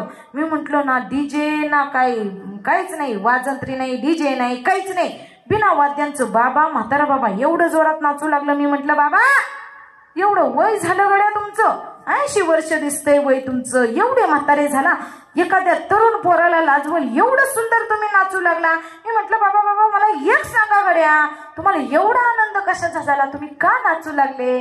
बाबा म्हटले ताई आमच्या शेजारच्याने ना 2 एकर जमीन घेतली. मी विचार केला बाबा त्याने 2 एकर घेतली, बाबांना काय एवढा आनंद झाला? मी परत बाबांना म्हटले बाबा त्याने 2 एकर जमीन घेतली, त्यानं ती जमीन घेतली, त्याच्यामध्ये काही पीक पिकवलं असेल, त्यातलं जर काही जास्त पीक झालं, त्यानं बाजरी केली, आता बाजरीचा सीझन चालू होता, त्यानं बाजरी केली, त्याला जर 10-12 पोती बाजरी झाली, तर तो तुम्हाला 2-3 पोती आणून देणार आहे का? नाही देणार. तरी पण तुम्हाला काय एवढा आनंद होतो? तो म्हटला ताई त्यानं 2 एकर जमीन घेतली म्हणून मला आनंद झालाच नाही गड्या. मग मी म्हटलं नाचायला काय झालं, एवढा कशाचा आनंद झाला? ती म्हटले ताई त्यानं 2 एकर जमीन घेतली हे खरं आहे गड्या, पण ती जमीन त्याच्या नावावरच होत नाही, आणि माझं तर मत आहे की होऊच नाही. असे जर नवस आपण केले तर ह्याला काही चांगले नवस म्हणायचे का? हे कसले नवस झाले? वाईट नवस झाले. मग 2 प्रकारचे नवस असतात. मग माझ्या नाथ बाबांनी कधी एकेकाळी त्या आई जगदंबे समोर उभं राहावं आणि त्या आई जगदंबेला म्हणावं आई ऐक ना गाई, ऐक ना ग भवानी माते, ऐक ना गाई, माझी इच्छा आहे गड्या. काय इच्छा आहे नाथ बाबा तुमची? आई माझी इच्छा आहे गड्या तुम्हाला सत्वर पावावं, तुम्हाला माझा नवस आहे ना, त्या नवसाची माझी प्रार्थना ऐकावी, आणि तू जर मला पावली ना आई लवकर पाव, आणि तू जर मला पावली ना मी तुला काय करीन तर मी तुला रोड गावाहीन अभंगाच्या पहिल्या चरणात. सत्वर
अंबेला जगदंबेला प्रार्थना करावी, आपल्या मनातल्या मनोकामना प्रगट कराव्या आणि त्या आई जगदंबेला म्हणावं, आई आई ऐक ना गाई, तू मला सत्वर पावावं, तू माझ्या इच्छा आहेत त्या पूर्ण कराव्या आणि तू जर माझ्या इच्छा पूर्ण केल्या ना तर मी तुला काय वाहीन, रोड गावाहीन, मी तुझं सतत नाम घेईल, तुझी पूजा करील, तुझी उपासना करील, तुझं व्रत करील. कुणी म्हणावं? पैठणच्या नाथ बाबांनी म्हणावं. तुम्ही आम्ही म्हणतो का? तुम्ही आम्ही चांगल्या भावनेनं उपवास करतो का? 9 दिवस नवरात्राचे नुसते उपास धरायचे, लोकांचं वाईट बघायचं, होईल का ती आई जगदंबे तुम्हाला प्रसन्न? पण मला सांगा, आई जगदंबा देवी माता तुम्हाला प्रसन्न झाली आणि तुम्हाला विचारलं तुम्हाला स्वर्गात जायचंय, नरकात जायचंय का वैकुंठाला जायचंय, तुम्ही काय म्हणचाल? बसलेले काय म्हणचाल? पण जाऊ द्या, आई देवी तुम्हाला प्रसन्न होणार नाही, पण समजा झाली तर तुम्हाला कुठं जावं वाटेल? स्वर्गात जावं वाटेल, नरकात जावं वाटेल का वैकुंठाला जावं वाटेल? बोला गड्या बोला, कुठं जावं वाटेल? मला बोला, माझ्यासोबत बोलत चला. जाऊ द्या, देवी माता कुणाला प्रसन्न होणारच नाही आणि होत बी नसते. आपण एवढी उपासना एवढी भक्तीच करत नाही, पण समजा झालीच आणि तुम्हाला विचारलं, बाबांनो माता पित्यांनो तुम्ही माझ्या आई वडिलांसारखे, तुम्ही माझ्यासोबत बोलत चला गड्या, तुम्हाला स्वर्गात जावं वाटेल, वैकुंठाला जावं वाटेल का नरकात जावं वाटेल? कुठं जावं वाटेल? स्वर्गात जायचं का तुम्हाला? जायचं स्वर्गात? जायचं का? जायचं ना, चला आपण स्वर्गात जाऊ. पण स्वर्गात जाण्यासाठी काय करावं लागतं गड्या? पुण्य करावं लागतं. आपण करतो का पुण्य?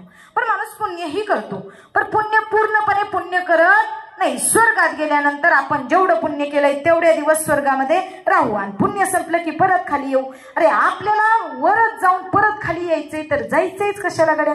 स्वर्गात जायचं, पुण्य केलंय तेवढं तिथं राहायचं आणि पुण्य संपलं की पुन्हा मृत्यू लोकांमध्ये यायचं. जायचं यायचं करायचंच कशाला? मग आपण स्वर्गामध्ये जाणार नाही, स्वर्गामध्ये जाणार नाही. मग आपल्याला वैकुंठाला जायचं का? वैकुंठाला देवी माता प्रसन्न झाली ना, आपण म्हटलो वैकुंठाला जायचं. पण वैकुंठाला जाण्यासाठी काय करावं लागतं? तप करावं लागतं. ते कुणी केलं होतं? माझ्या तुकोबरायांनी केलं होतं. म्हणून तुकोबराय कुठे गेले होते? वैकुंठाला गेले होते. तुम्ही आम्ही तप करतो का? इथं 2 तास आम्हाला कीर्तनामध्ये नीट मांडी घालून बसताय, आम्ही तप कवा करावं म्हणा? एवढं खरं कवा? आपण म्हणजे आपण तप करत नाही, आपण वैकुंठाला जातच नाही गड्या. मग आपल्याला नरकात जायचं का? नरकात जायचं का तुम्हाला? नरकात जाण्यासाठी काय करावं लागतं? पाप करावं लागतं. तुम्ही करता का पाप? अय बसलेले, करता का पाप?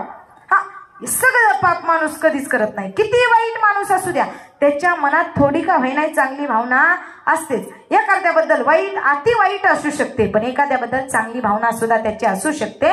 पण पूर्णपणे माणूस हा पापी नसतो गड्या. मग माणूस पाप केल्याशिवाय नरकामध्ये जात नाही. मग तुम्ही पूर्णपणे पाप करत नाही म्हणजे तुम्ही नरकात सुद्धा जात नाही. तुम्ही म्हणसाल ताई स्वर्गालाही जायचं नाही, वैकुंठालाही जायचं नाही, नरकालाही जायचं नाही, आम्हाला देवी माता प्रसन्न झाल्यानंतर नेमकं आम्ही जावं तरी कुठं आणि त्या देवी मातेला म्हणावं तरी काय आम्हाला कुठं ने?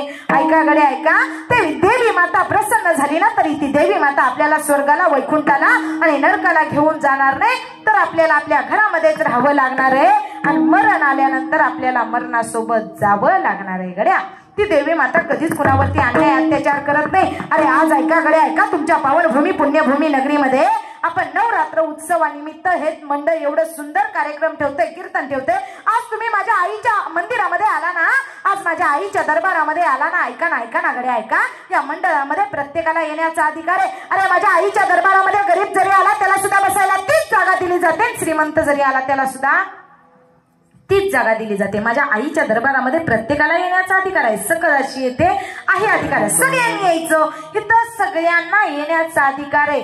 स्त्रीने यायचं, पुरुषांनी यायचं, लहानांनी यायचं, थोरांनी यायचं, मोठ्यांनी यायचं, गरिबांनी यायचं, श्रीमंतांनी यायचं, सगळ्यांना इथं येण्याचा अधिकार आहे. यारे लहान थोर यती भलती नारी नर, सगळ्यांना इथं यायचं. सगळ्यांना माझ्या आईच्या दरबारामध्ये आल्यानंतर सगळ्यांना न्याय मिळत असतो. सगळ्यांना बसायला एक जागा दिली जाते. गरीब जरी आला त्याला सुद्धा माझ्या आईच्या दरबारामध्ये बसायला तीच जागा दिली जाते. श्रीमंत जरी आला त्याला सुद्धा माझ्या देवीच्या दरबारामध्ये बसायला तीच जागा दिली जाते. बंगल्यात राहणारा अधिकारी जरी आला त्याला सुद्धा माझ्या आईच्या दरबारामध्ये तीच जागा दिली जाते. आणि रस्त्यावरती झोपणारा भिकारी जरी आला त्याला सुद्धा तीच जागा दिली जाते. अरे लहान मुलगा जरी आला त्याला सुद्धा माझ्या आईच्या देवीच्या दरबारामध्ये बसायला तीच जागा दिली जाते. इथं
आईच्या दरबारामध्ये येण्याचा सगळ्यांना अधिकार आहे. सकलाची येते आहे अधिकार, सगळ्यांनी यायचं. कुणी जरी आलं त्याला सुद्धा बसायला तीच जागा दिली जाते. मग ऐका, माझ्या देवी मातेच्या दरबारामध्ये आल्यानंतर देवी मातेनं तुम्हाला काहीतरी द्यावं म्हणून निश्चित तिथं यायचं नाही गड्या. तिनं हे सगळं दिलंय म्हणून तिच्या दरबारामध्ये यायचं. देवी मातेजवळ येता, तिच्या चरणावरती आपलं मस्तक ठेवता, आपलं दुःख त्या देवी मातेला सांगता, आपलं सुख त्या देवी मातेला सांगता. आपण लोकांचं मात्र वाईट बघता. ती देवी माता सुद्धा म्हणत असेल, बाबा तू माझं लेकरू आहे, माझं बाळ आहे, तू आला माझ्या दरबारामध्ये, माझं नाव घेतलं, माझ्यासोबत तुझं सुख सांगितलं, तुझं दुःख सांगितलं, पण ऐकणार आहे गड्या लेकरा, तू दुसऱ्यांचं मात्र वाईट करत राहिला. जो माणूस दुसऱ्याचं वाईट करतो ना, निश्चित देव त्याचं वाईट करत असतो. माझी आई कुणावरती अन्याय अत्याचार करत नाही. ज्याच्या त्याच्या कर्माची फळं ज्याला त्याला भोगून घ्यावी लागतात. प्रत्येकाला त्याच्या त्याच्या कर्माची फळं भेटत असतात. मग ऐका, त्या देवी मातेनं काय करावं, ज्यावेळेस अधर्म वाढतो ना त्यावेळेस अनेक देवी देवता जन्माला येतात. महिषासूर नावाचा राक्षस या पृथ्वीवरती, या महाराष्ट्राच्या मातीवरती जन्माला आला.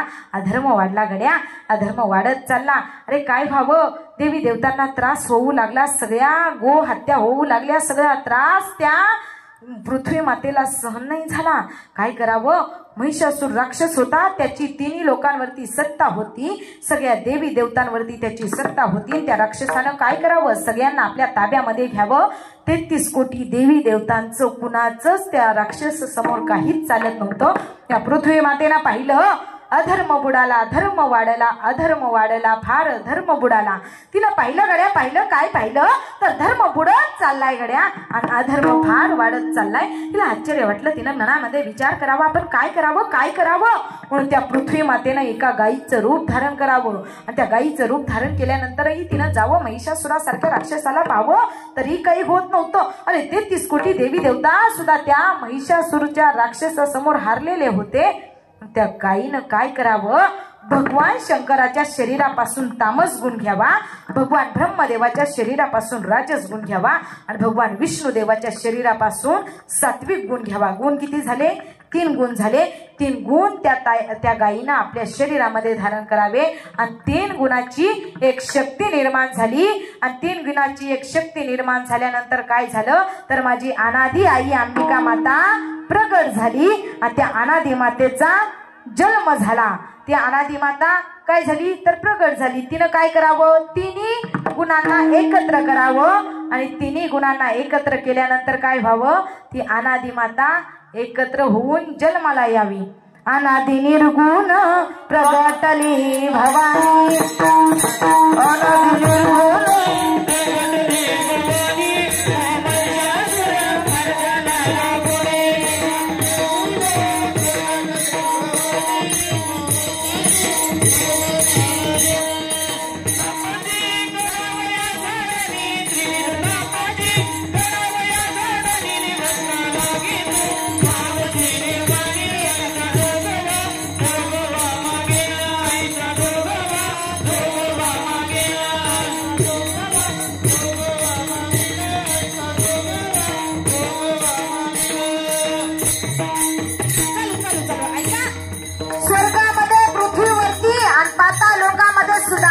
त्या माझ्या आई जगदंबेनं गोंधळ घातलेला आहे. त्या माझ्या आईची सत्ता एवढी मोठी आहे, सत्ता एवढी मोठी आहे ना, तिनं काय करावं, स्वर्ग मृत्यू पाताळ याचा मंडप घातिला हो,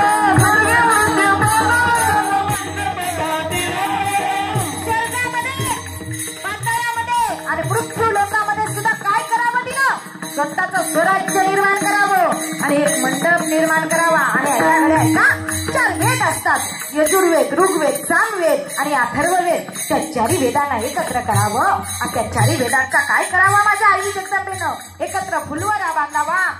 तिनं काय करावं, ऐका ऐका, स्वर्ग मृत्यू पाताळ याचा मंडप घातिला हो,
त्या माईच्या दरबारामध्ये त्या माईनं आपण चांगलं कर्म केलंय म्हणून त्या आई जगदंबेनं आपल्याला इथं आणून बसवलंय। अरे सगळ्यांनी त्या आईच्या नवरात्र उत्सवानिमित्त तुम्ही आम्ही इथं बसलोय आणि त्या शिवप्रेमी नवरात्र उत्सव मंडळाने एवढा सुंदर कीर्तनाचा महोत्सव ठेवलाय। आज पहिल्याच दिवशी जर तुम्ही झोपी गेला ना तर ती माझी आई तुम्हाला 9 दिवस नवरात्राचा उत्सव कशी करू देईल। सगळ्यांनी आनंदाने टाळी वाजवायची। ऐकाकडे ऐका बसलेले आपल्या टाळीचा आवाज त्या आई भवानी मातेपर्यंत गेला पाहिजे। त्या महाराष्ट्राच्या पाठीवरती 3.5 शक्तीपीठ त्या कोल्हापूरच्या लक्ष्मीपर्यंत त्या माहूरगडच्या रेणुका मातेपर्यंत आणि तुळजापूरच्या भवानी मातेपर्यंत आणि त्या अर्धसप्तशृंगीपर्यंत आपल्या टाळीचा आवाज गेला पाहिजे। आणि एवढंच नाही गड्या सगळ्यांनी गोंधळ घातला म्हणजे तुकोपरायांनी सुद्धा वळवंटामध्ये जावं। ऐका गड्या ऐका आषाढी कार्तिकीला किती गर्दी व्हावी। अरे पंढरपूर सारखं तीर्थक्षेत्र या महाराष्ट्राच्या मातीवरती नाही त्या पंढरपूर मध्ये जाऊन पंढरपूरला सुद्धा काय करावं माझ्या आई विठाई देवीचा रुक्मिणी मातेचा सुद्धा गोंधळ घालावा। काय होतं गड्या आषाढी कार्तिक एकादशी दिवशी सुद्धा त्या पंढरपुरामध्ये एवढी वाळवंटामध्ये गर्दी होती कुणासाठी त्या माझी आई विठाई देवीसाठी। आषाढी कार्तिक तुझ्या गोंधळाची दाटी हो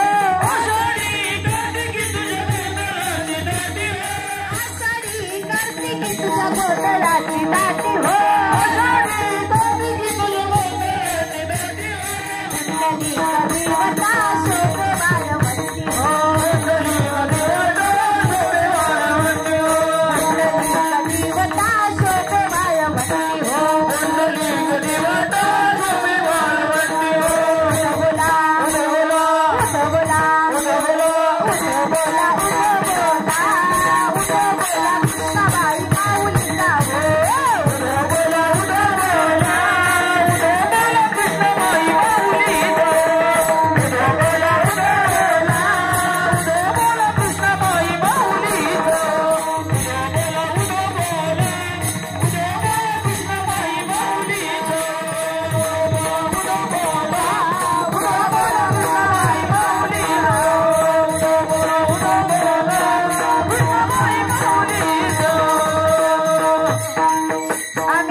ऐका असा गोंधळ घातल्यानंतर मला वाटतं ती आई सुद्धा आपल्या इथं या गोंधळाला आल्याशिवाय राहणार नाही गड्या।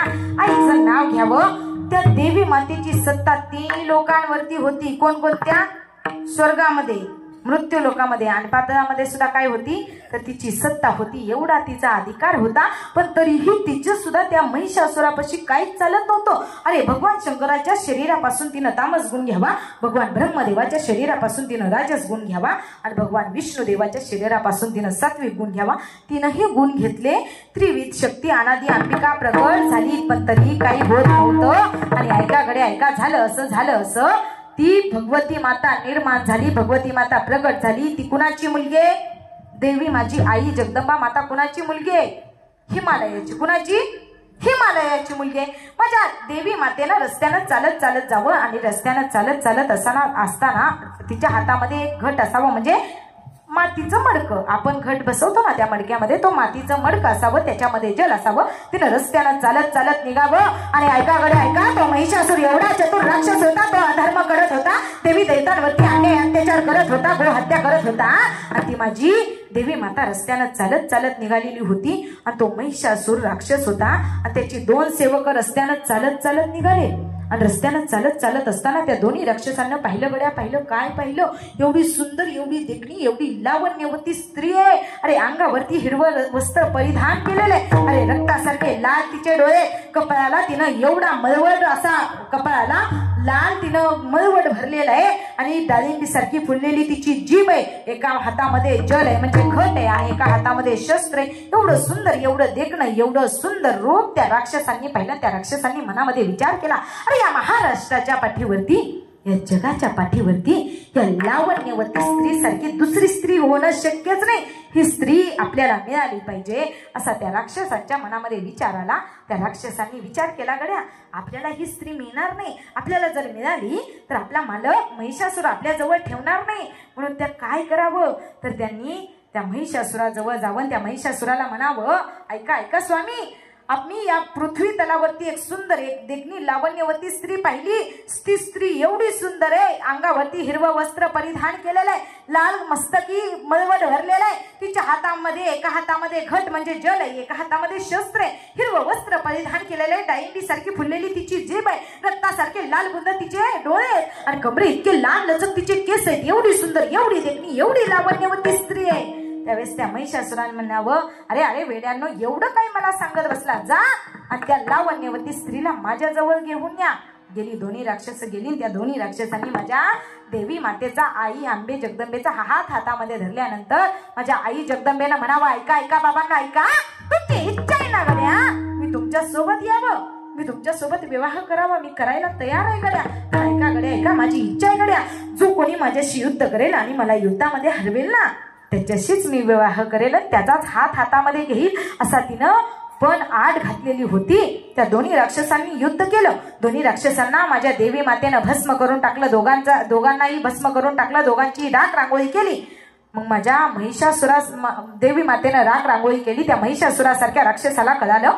महिषासुरासारख्या राक्षसानं मनामध्ये विचार केला, गड्या माझ्या दोन्ही राक्षसांना मारलं. म्हणून त्या महिषासुरानं मनामध्ये विचार केला, अरे आता राहिले 7 दिवस, आता राहिले 8 दिवस, 1 दिवस गेला, दोन्ही राक्षसांना मारलं, मग काय करावं. एवढे ताकदवान, एवढे बलवान असे राक्षस त्या महिषासुरापाशी होती.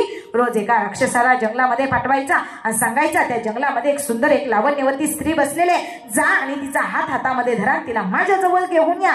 दररोज एका राक्षसाला पाठवायचे. ती माझी आई अंबा जगदंबे माता काय करायची, त्या सुद्धा राक्षसांना मारून टाकायची. 7-8ही दिवस, 8ही चांगल्या बलवान राक्षसांना मारलं. 9वा दिवस उजळला. ऐका गडे ऐका, 9वा दिवस सरत होता, 9वा दिवस निघत होता. आणि ऐका ऐका, काळोख्याची रात्र निघत होती, रात्रीचा पहर होता.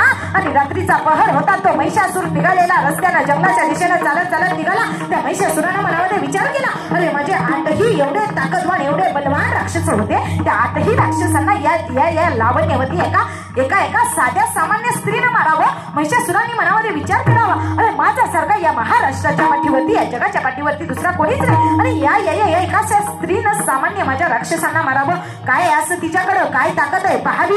अरे 33 कोटी देवी देवतांना मी माझ्याजवळ ठेवलं, माझा 3ही लोकांमध्ये सक्त आहे, आणि अशा माझ्या राक्षसांना तिनं मारावं. आला तो महिषासुर आला, जंगलामध्ये आला. जंगलामध्ये पाहिलं गड्या, पाहिलं काय पाहिलं, तर माझ्या आई जगदंबेचं त्यानं रूप पाहिलं. एवढं सुंदर, एवढं देखणं रूप होतं. कसलं रूप होतं गड्या, अंगावरती हिरवं वस्त्र परिधान केलेलं होतं, एका हातामध्ये शस्त्र होतं, एका हातामध्ये घट म्हणजे जल होतं, आणि कपाळाला आपल्या लाल लाल मळवट भरलेला होता.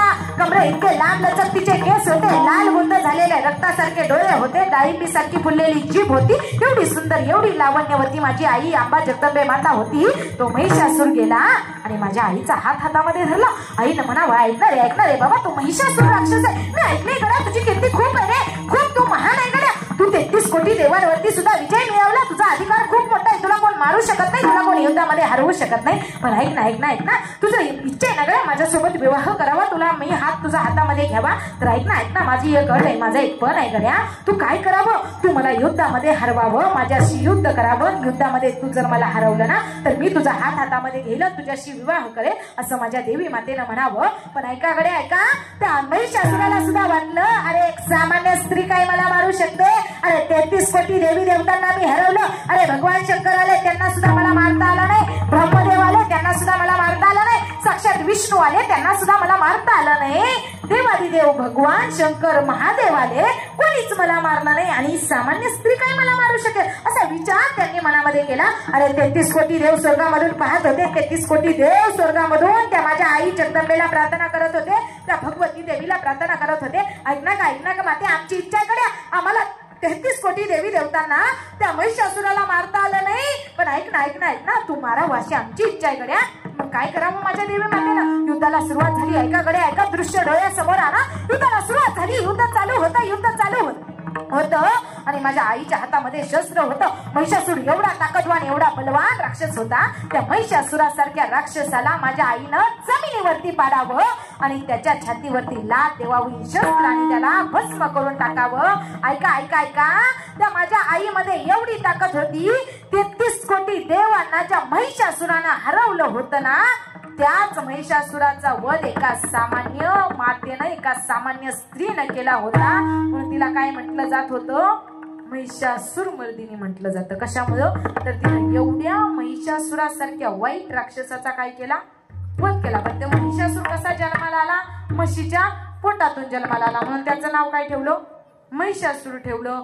मग आपण अनेक देव्या, अनेक देवी देवता म्हणतो, पण ती महिषासूर का म्हणतो, तर ज्या ज्या वेळेस अधर्म वाढतो, ज्या ज्या वेळेस भक्तावरती संकट येतं ना, ज्यावेळेस लेकरावरती संकट येतं, त्यावेळेस आई कशी धावून येते. अरे ही तर जगाची आई आहे गड्या. त्या जगाच्या आईनं पाहिलं या जगावरती संकट आलं, महिषासुरासारखा राक्षस येतो आणि माझ्या इथल्या लेकरांना पृथ्वी तलावरती त्रास देतो. त्या आईला तो त्रास सहन झाला नाही, म्हणून ज्या वेळेस अधर्म वाढतो त्यावेळेस देवी देवता जन्माला येतात. अनंत अवतार घेशी भक्ता कारणे. ज्यावेळेस भक्तावरती संकट येत असतं त्यावेळेस काय होतं, तर देवी देवता जन्माला येत असतात. मग अशी ती महिषासुरमर्दिनी जन्माला आली. महिषासुरमर्दिनी तिचं नाव पडलं. ज्या ज्या युगामध्ये जे जे कार्य तिनं केलं तशी तशी तिला नावं देण्यात आली. बरं ऐका गडे, ऐका, आपल्या घरामध्ये सुद्धा देवी आहेत. हीच मंदिरात असलेली नवरात्रापुरती देवी मर्यादित नाही गड्या. तुमच्या घरामध्ये असलेली तुमची पत्नी सुद्धा एक प्रकारची देवीच आहे का नाही. आपल्याला कळतं का हो पत्नीचं प्रेम, कळत नाही. नवरा बायकोचं एवढं प्रेम असतं, एवढं प्रेम असतं, आणि करावं बरं का. नवऱ्याने बायकोवरती, बायकोनं नवऱ्यावरती निश्चित प्रेम करावं. पण प्रेम सुद्धा करावं, पण कसं, चांगलं प्रेम करावं. उगाच लग्नाच्या अगोदर प्रेम करण्याला काहीच अर्थ नसतो. दोघ जणांचं लव्ह मॅरेज होतं आणि त्यांनी काय ठरवलं, लग्न करायचं ठरवलं. आता मुलीचं नाव काय होतं, ज्योती. मुलीचं नाव काय होतं, बोलत चला जरा, झोपले की काय. मुलीचं नाव काय होतं, ज्योती नाव होतं. आता ह्या दोघांनी लग्न करायचं ठरवलं. हिचं त्याच्यावर प्रेम आणि त्याचं तिच्यावर प्रेम. प्रेम करावं, पण कुणासारखं प्रेम करावं, साधू संतांनी जसं देवावरती प्रेम केलं ना तसं प्रेम करावं. आपण उगाही उठतो कुणावरती प्रेम करतो, इसके बिना में जी नाही सकता, याला प्रेम म्हणायचं का. काय तुम्ही प्रेम करता, कोणी कोणाचं नसतं गड्यानो. आपण सगळे म्हणतो माझंही, मी प्रेम करतो, ती माझ्यावर, काहीच नसतं प्रेम. तिचं नाव होतं ज्योती. आणि ह्यानं काय करावं, लग्न दोघांनी करायचं मनामध्ये ठरवावं. ही पण म्हणत होती माझं तुझ्यावर प्रेम आहे, ही पण म्हणत होता तुझं माझ्यावर प्रेम आहे. दोघांना लग्न करायचं ठरवलं. घरी विचारलं, घरच्यांची सहमती मिळाली. हे गेला गावामध्ये गेला आणि गावामध्ये त्यानं मनामध्ये विचार केला, आपण आपल्या बायकोचं, म्हणजे झाली नव्हती, होणार होती, त्यानं मनामध्ये विचार केला आपल्या होणाऱ्या बायकोचं आपण नाव हातावरती काढावं. म्हणून तो तिथं नाव काढण्यासाठी बसला आणि ज्योती नाव लिहून झालं आणि तिचा फोन आला. त्यावेळेस तिनं म्हटलं हॅलो कुठे. हे म्हटला आलोय गावामध्ये. ती म्हटली गावात काय करताय. तर ती म्हटला तुझं नाव हातावरती काढतोय. ही म्हटली अजिबात नाव बिव काढायचं नाही. ती म्हटला का. ती म्हटली माझं तुझ्यावर प्रेमच नाही. आता बोंबलत बसता का, ह्यानं तर नाव काढलंय, हातावर नाव काय काढलं होतं, ज्योती. त्यानं म्हटला कुठं विचार करावा, काय करावं, काय करावं, ज्योती नावाचं काय करावं. मग ह्यानं डोकं चालवलंय. ही काय म्हटला, ऐका बाबा, तिथं ज्योती लिहिलंय ना, त्याच्या पुढं बा करा. ज्योतिबा काय आहे, आमचं कुळदैवत आहे. एवढं म्हणजे असलं प्रेम, याला काय अर्थ नाही. पण ऐका, ऐका, नवऱ्या इतकी बायको ही हुशार असते, नवराही हुशार असतो. एवढी नवरा बायको हुशार. ऐका, नवरा किती हुशार आणि बायको किती हुशार. नवरा कामावरून आला आणि नवरा कामावरून आल्यानंतर बायकोनं सुंदर जेवणाचं ताट बनवलेलं होतं, पंचपक्वानाचं जेवण बनवलेलं होतं आणि सुंदर असं जेवण बनवलं. त्यानं सगळं जेवण जेवलं आणि शेवटी वरण भात खायला लागला. आणि वरण भात खात असताना काय झालं, भातामध्ये खडा लागलेला असेल, तो खडा त्याच्या दाताला लागला. बाहेर गेलेली होती ही, ह्याच्या दाताला खडा लागल्याबरोबर हा म्हटला, अगं वेडे, तुला काही एवढं अक्कल नाही का? ही म्हटली, झालं काय एवढं वरडायला? ही म्हटलं, अगं एवढे देवानी 2 डोळे दिले आणि एवढे शतांतरातला तुला एक खडा काढता आला नाही. ही म्हटली, जास्त बोलायची गरज नाही. ही म्हटला, का? ती म्हटली, एवढे देवाने 32 दात दिले, त्याने एवढा खडा चावता आला नाही. एवढी हुशार म्हणजे असं नाही आहे का? ऐका गड्या, ऐका, कधी एकेकाळी चुकतं. तुम्हीही आपल्या पत्नीला, आपल्या बायकोला म्हणा, गड्या दमलीस का ग, थकलीस का ग? तुम्ही कधीतरी विचारत जा, तुमची पत्नी तुमच्यासाठी कितीतरी त्याग सहन करते, कितीतरी त्रास सहन करते. ती तुमची बायको तुमची देवी असते, तुमची आई असते. एकमेव पत्नी आपली अशी असते, ती आपली बहीण बनू शकते, बायको बनू शकते आणि आपली आई सुद्धा कोण बनू शकते? आपली पत्नीच बनू शकते. तिला त्याचा तेवढा अधिकार आहे. अरे वृद्ध अवस्थेमध्ये तुमची आई सारखी काळजी करते ना, तर ती तुमची पत्नी, तुमची बायको असते. पण आपल्याला कळत नाही. अरे अनेक देवी देवते, किती देवी देवता आहेत. ऐका गड्या, ऐका, ज्या वेळेस रावणासारखा राक्षस, रावणासारखा वाईट पुरुष या महाराष्ट्राच्या मातीवरती जन्माला येतो, त्यावेळेस एका आईनं त्या वेलीवरचं फुल पाहावं, त्या वेलीवरच्या फुलाला म्हणावं, ऐक ना, या महाराष्ट्राच्या पाठीवरती रावणासारखा वाईट माणूस जन्माला आला आणि तो रावण काय करतोय? तो रावण पापी आहे गड्या, आणि त्या रावणाला मारावं, असा पुत्र माझ्या पोटी जन्माला यावा. त्या कौशल्या मातेनं इच्छा निर्माण करावी आणि या महाराष्ट्राच्या मातीला, या जगाच्या मातीला प्रभू श्रीरामचंद्रांसारखा पुत्र जन्माला निर्माण करून द्यावा. ती आई, ती कौशल्या माता सुद्धा कोण होती? एक देवीच होती ना गड्या. त्या देवींना आपण विसरत चाललो. विचार करा गड्या, कंस एवढा कंस वाईट होता. तो कंस कसा राक्षस होता. त्या कंसाने किती वध करावा, किती गोहत्या करावी. एवढा कंस राक्षस असताना त्या कंसाला मारणारा श्रीकृष्ण भगवान परमात्मा माझ्या देवकी मातेनं याच महाराष्ट्राच्या मातीमध्ये जन्माला घातला. ती सुद्धा कोण होती? एक देवीच होती ना. अरे आजपर्यंत स्त्रीला फक्त आणि फक्त चूल आणि मूल एवढंच काम होतं गड्या. पण स्त्रियांना शिक्षणाचा अधिकार प्राप्त व्हावा. स्त्रिया सुद्धा कोणत्या क्षेत्रात कमी नाहीत.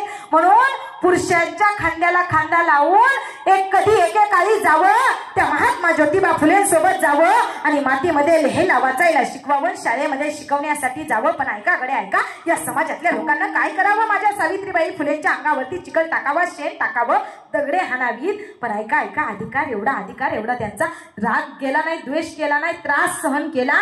शाळेमध्ये जावं, झाडाखाली बसावं आणि सामान्य घरातल्या मुलींना सुद्धा शिक्षण शिकता यावं, शिकून मोठं होता यावं. चूलन मूलच नाही तर त्यांना सुद्धा शिक्षणाचा अधिकार प्राप्त व्हावा. असं ज्यांनी शिक्षणाचा अधिकार प्राप्त करून दिला ना, त्या महात्मा सावित्रीबाई फुले, ती सुद्धा एक देवी होती. हे आपल्या लक्षातच राहिलं नाही गड्या, आपल्याला कळालंच नाही. मग अशी मी तुम्हाला सांगितलं, जिजाऊ माँसाहेबांनी किती त्रास सहन केला, किती. कधी एकेकाळी एवढा मोठा कडवा राजपूत असू द्या, पण त्या राजपुताला हरवण्याची ताकद आणि सामर्थ्य जर माझ्या माँसाहेबांमुळे त्या राजांना येत होतं. कधी एकेकाळी राजांनी समोर उभं राहावं आणि राजांनी समोर उभं राहिल्यानंतर माँसाहेबांना म्हणावं, ऐका माँसाहेब, ऐका, कोंडाणा ताब्यामध्ये घ्यायचा म्हणताय माँसाहेब. पण ऐका ना माँसाहेब, तो कोंडाणा मुली लागला, तो उदयभान कडवा राजपूत एका वारामध्ये 10 जण झोपवतोय. माँसाहेब, तो कडवा राजपूत आहे, मला त्याला हरवता येणार नाही. एका वारामध्ये 10 जण झोपवतोय. माँसाहेबांनी नजर वर केली. माँसाहेबांनी म्हणावं, राजा, ऐका राजा, ऐका. वयाच्या 5 वर्षाच्या असताना रायरेश्वराच्या मंदिरावरती शपथ घेतली या स्वराज्य स्थापनेची. आणि राजा सांगताय कडवा राजपूत आहे म्हणून. राजा, मी तुम्हाला कुणाचं दूध पेलाय? तुम्ही तर या वहागिनीचं दूध पेलाय. ज्यावेळेस तुम्ही माझ्या पोटामध्ये, माझ्या उदरामध्ये असताना मला विचारलं, माँसाहेब आपल्याला काय खावंसं वाटतंय, काय करावंसं वाटतंय, कुठं जावंसं वाटतंय? त्यावेळेस आम्ही म्हणावं, आम्हाला वाघावरती बसावंसं वाटतंय. मला विचारलं, माँसाहेब तुम्हाला वाघावरती का बसावंसं वाटतंय? तुम्हाला खावं काही वाटत नाही का? त्यावेळेस माँसाहेबांनी म्हणावं, ऐका ना, मी जर खाण्याच्या पाठी मागं लागले ना, माझा पुत्र असाच खाण्याच्या पाठी मागं लागेल. अरे मला माझा राजा, माझा पुत्र वाघासारखा राजा बनवायचंय, म्हणून मला कशावरती बसावं वाटतंय? वाघावरती बसावं वाटतंय. राज, ऐका ना राज, मी तुम्हाला दुसरं काही सांगत नाही राज. मी फक्त तुम्हाला शब्द आठवून देते, तुमची शपथ आठवून देते, तुमचं वचन आठवून देते. एवढं माँसाहेबांनी बोलावं. अरे काय ताकद, काय आत्मविश्वास, काय कॉन्फिडन्स माँसाहेबांचा. राजांनी नजर वर केली. राजांनी म्हणावं, माँसाहेब ऐका माँसाहेब, चिंता नसावी, भीती नसावी, भय नसावं. त्या अष्टमीला स्वराज्यावरती भगवा फडकणार म्हणजे फडकणार. अरे याच महाराष्ट्राच्या मातीतल्या याच पुत्रानं याच आईला दिलेला शब्द आहे ना. माझा राजा कुठला होता गड्या? या महाराष्ट्राच्या मातीतला होता ना. आणि ती जिजाऊ मासाहेब सुद्धा कुठली होती? महाराष्ट्राच्या मातीतली होती. चर्चासूत्र चालू होतं आणि तानाजी मालुसरे आले. ऐका गड्या ऐका, स्वराज्य निर्माण झालं पुणे एकट्याच्या जोरावरती नाही तर अख्ख्या मर्द मावळ्यांनी इथं प्राण दिला म्हणून हे स्वराज्य निर्माण झालं. आणि झालं असं तानाजी मालुसरे तिथं आले. तानाजी मालुसरेंना आपल्या मुलाच्या लग्नाची पत्रिका द्यावी रायबाची. त्यावेळेस मासाहेबांना राजांनी म्हणावं ताना, ऐकणार आहे ताना? अरे मासाहेब येतील रे तुझ्या रायबाच्या लग्नाला, पण मला नाही येता येणार. तुम्हाला येता येणार नाही राज? नाही येता येणार. सांगा ना राज, काय येणार नाही तुम्ही? अरे ताना ऐकणार आहे ताना? मी मासाहेबांना शब्द दिलाय ताना. काय शब्द दिलाय? येत्या अष्टमीला स्वराज्यावर भगवा फडकणार म्हणजे फडकणार असा शब्द दिलाय. मासाहेबांनी म्हणावं राज ऐका राज, तुम्हाला मोहिमेवरती लढायला जावं लागणार आहे. मी मासाहेबांना शब्द दिलाय. त्यावेळेस तानाजी मालुसरेने म्हणावं राज द्या येडा राज. ताना जिवंत असताना तुम्ही मोहिमेवर लढायला जायचं आणि आम्ही वरबाप म्हणून मिरवायचं. नाही राज द्या ना इडा राज. त्यावेळेस राजाने म्हणावं अरे ताना ऐकणारे लेकरा, अरे रायबाचं लेकराचं लग्न आहे आणि तू लढायला जायचं म्हणतोय. नाही राज द्या इडा राज द्या इडा. अरे इडा घेतला राजांकडून आणि त्या तानाने म्हणावं राज आणि लगीन कोंढाण्याचं आणि मग माझ्या रायबाचं. अरे काय लढायचे टाकायचे मावळे. सकाळी उठे रणांगणावरती सुटे तलवार तुटे पण माग नाही हटे. आणि आताचे मावळे सकाळी उठे दारूच्या अड्ड्यावरती सुटे बाटली फुटे पण माग नाही हटे. आताचा सगळा काळ बदलला, सगळी संस्कृती बदलली, पण पूर्वीसारखी संस्कृती राहिली नाही. सगळा काळ बदलत गेला, सगळी संस्कृती बदलत गेली. आपली जी मुलं आहेत ना माता मावल्या, त्यांना चांगले संस्कार घडवा, त्यांना चांगलं ज्ञान द्या. ऐका, तुम्ही तुमची मुलगी तुमची नात म्हणून तुम्ही माझ्यासोबत बोलला. तुम्ही तुमची मला मुलगी मानलं, तुमची नात मानलं, तुमची ताई मानलं. पण ऐका गड्या ऐका, माझी तुम्हाला विनंती असेल, माझं तुम्हाला सांगणं असेल, तुम्ही संसारामध्ये एखादी गोष्ट कमी कमवा, संपत्ती कमी कमवा. आपल्या लेकरासाठी घर नका बांधून ठेवू, आपल्या लेकरासाठी जमीन जुमला नका घेऊन ठेवू, आपल्या लेकरासाठी अजिबात काही कमवून ठेवू नका. एवढंच करा फक्त आणि फक्त आपल्या लेकराला चांगले संस्कार द्या. जर लेकराला चांगले संस्कार दिले ना तर तुम्हाला जीवनात दुसरं काही कमवायची गरज लागणार नाही. एवढंच करा गड्या. एवढं करता आलं ना तुम्ही आयुष्याची संपत्ती कमवली. बस, कशाला दुसरं काय करायची गरज लागते. मग ऐका, आपल्याला देव काय असतो कळत नाही, देश काय असतो कळत नाही, धर्म काय असतो कळत नाही. मग आपण आई वडिलांची सेवा करत नाही, आई वडिलांना माझं म्हणत नाही. बसलेले पंढरपूरला जाता की नाही तुम्ही? पंढरपूरला जाता ना? आपल्यापासून किती किलोमीटर आहे पंढरपूर? बोला ना. मुके आहे का तुम्ही सगळे? मी बहिरी आहे, तुम्ही मुक, म्हणजे जमला मिळ गड्या. मी बहिरी तुम्ही मुक. तुम्ही मुक नाही, मी बहिरी नाही. ऐका, पंढरपूरला आपण जातो. पंढरपूरला गेल्यानंतर तिथं कोणती नदी आहे? नदी चंद्रभागा. किती पवित्र चंद्रभागा आहे. ती चंद्रभागा कशी निर्माण झाली? ऐका, 40 मैल वाहत आली, पुढे येऊन लोणावळ्याला उगम पावली. लोणावळ्यावरून निरा का भीमा?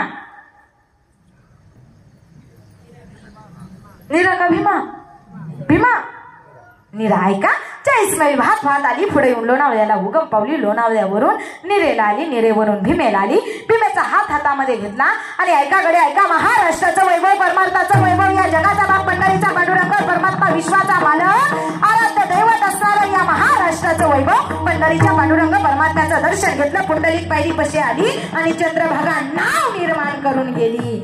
किती पवित्र आहे चंद्रभागा. ऐसी चंद्रभागा, ऐसे भीमातीर, ऐसा कटेवरी देव कोटे. एवढी पवित्र ती चंद्रभागा आहे. ती चंद्रभागा तिथं कशी झाली ती तुम्हाला सांगितलं ना?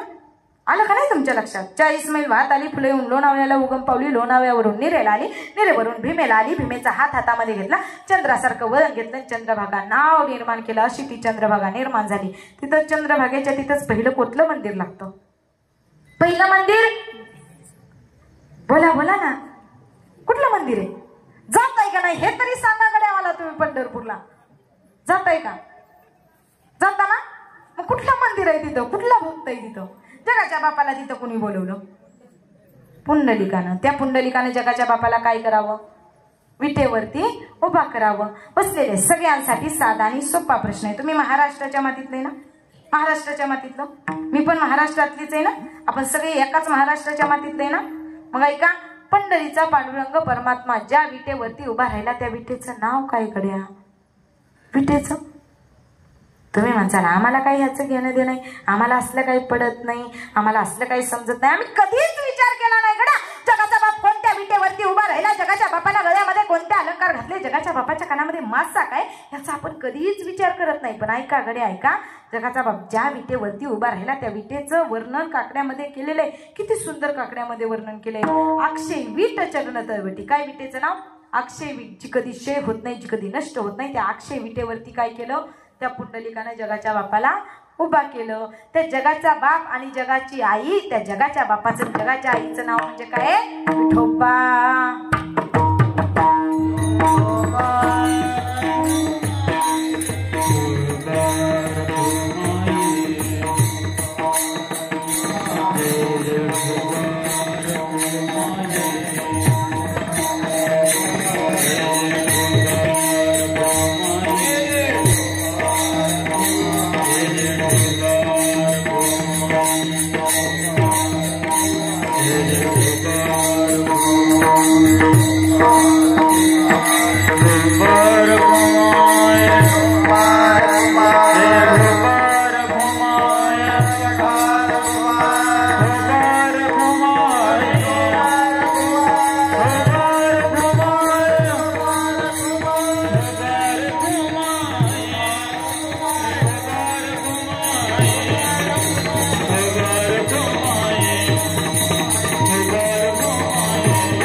देवाचं नामस्मरण करा, देवाची भक्ती करा, देवीचं नामस्मरण करा, देवीची भक्ती करा. या जीवनामध्ये, या महाराष्ट्राच्या पाठीवरती मी तुम्हाला सांगितलं ना, नवरात्र सारखं श्रेष्ठ व्रतच नाही. तुम्ही कितीही अन्याय केले, कितीही वाईट कामं केली, तरी एकमेव असा दरबार असतो जिथं सगळे गुन्हे माफ केले जातात. ते म्हणजे आपल्या आईचा दरबार असतो. आईच्या ठिकाणी कितीही पाप केलं, कितीही आईला त्रास दिला, कितीही आईला वाईट बोललो, तरी आपल्याला आई काय करते?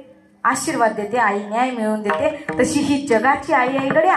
त्या जगाच्या आईचं तुम्ही व्रत केलं, उपवास धरले, तिचं नामस्मरण केलं, तर ही जगाची आई तुमच्यावरती तुम्हाला लेकराप्रमाणे सांभाळल्याशिवाय राहणार नाही. ऐका गड्या ऐका, देव भक्तासाठी काय करत असतो, देवी देवता भक्तासाठी काय करत असतात.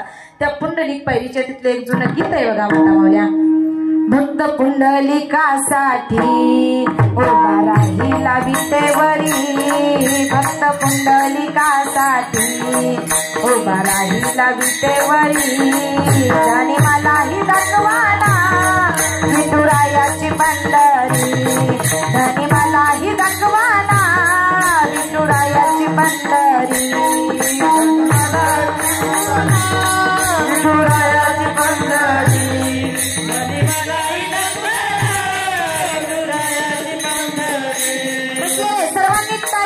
जास्त वेळ घेणार नाही मी तुमचा. आज आपल्या कीर्तन महोत्सवाचा, नवरात्र उत्सवाचा पहिला दिवस आहे. आज पहिल्या दिवशी आम्ही सगळेजण इथं जमलोय. पण ऐका गड्या ऐका, आज पहिल्याच दिवशी आपण आई जगदंबेला, आई देवी मातेला नवस केलेला आहे. तर नवस 9 दिवसात का होईना, एक दिवस तरी आपला आईपर्यंत पोहोचणार आहे गड्या. पण सर्वांनी टाळी वाजवायची.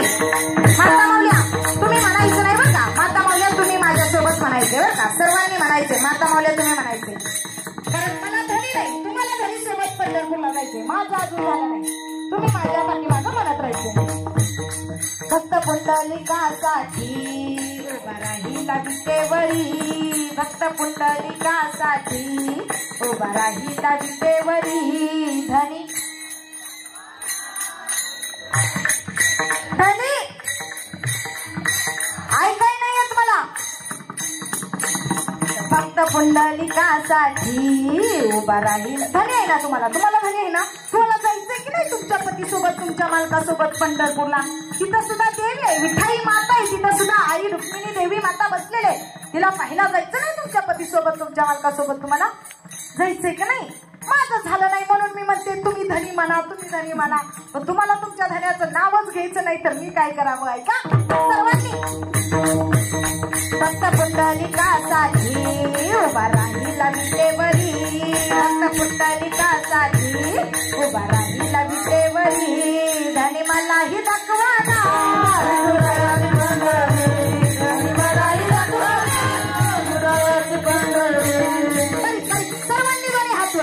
सर्वांनी सर्वांनी टाळ्यासोबत कप्पाच्या एक टाळी. ऐका गड्या ऐका, कसंही नाही आपल्या टाळीचा आवाज कोल्हापूरच्या लक्ष्मी देवीपर्यंत, माहूरगडच्या रेणुका मातेपर्यंत, तुळजापूरच्या भवानी मातेपर्यंत, आकाशाच्या शोधीपर्यंत, त्या पार्वती मातेपर्यंत आणि आपल्या विठाई देवीपर्यंत आपल्या टाळीचा आवाज केला पाहिजे ना. सर्वांनी एक टाळी.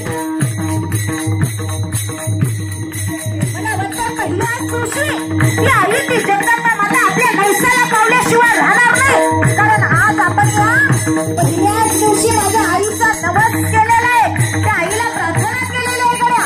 वा वा काय सुंदर दिसतंय गड्या, वा वा वा.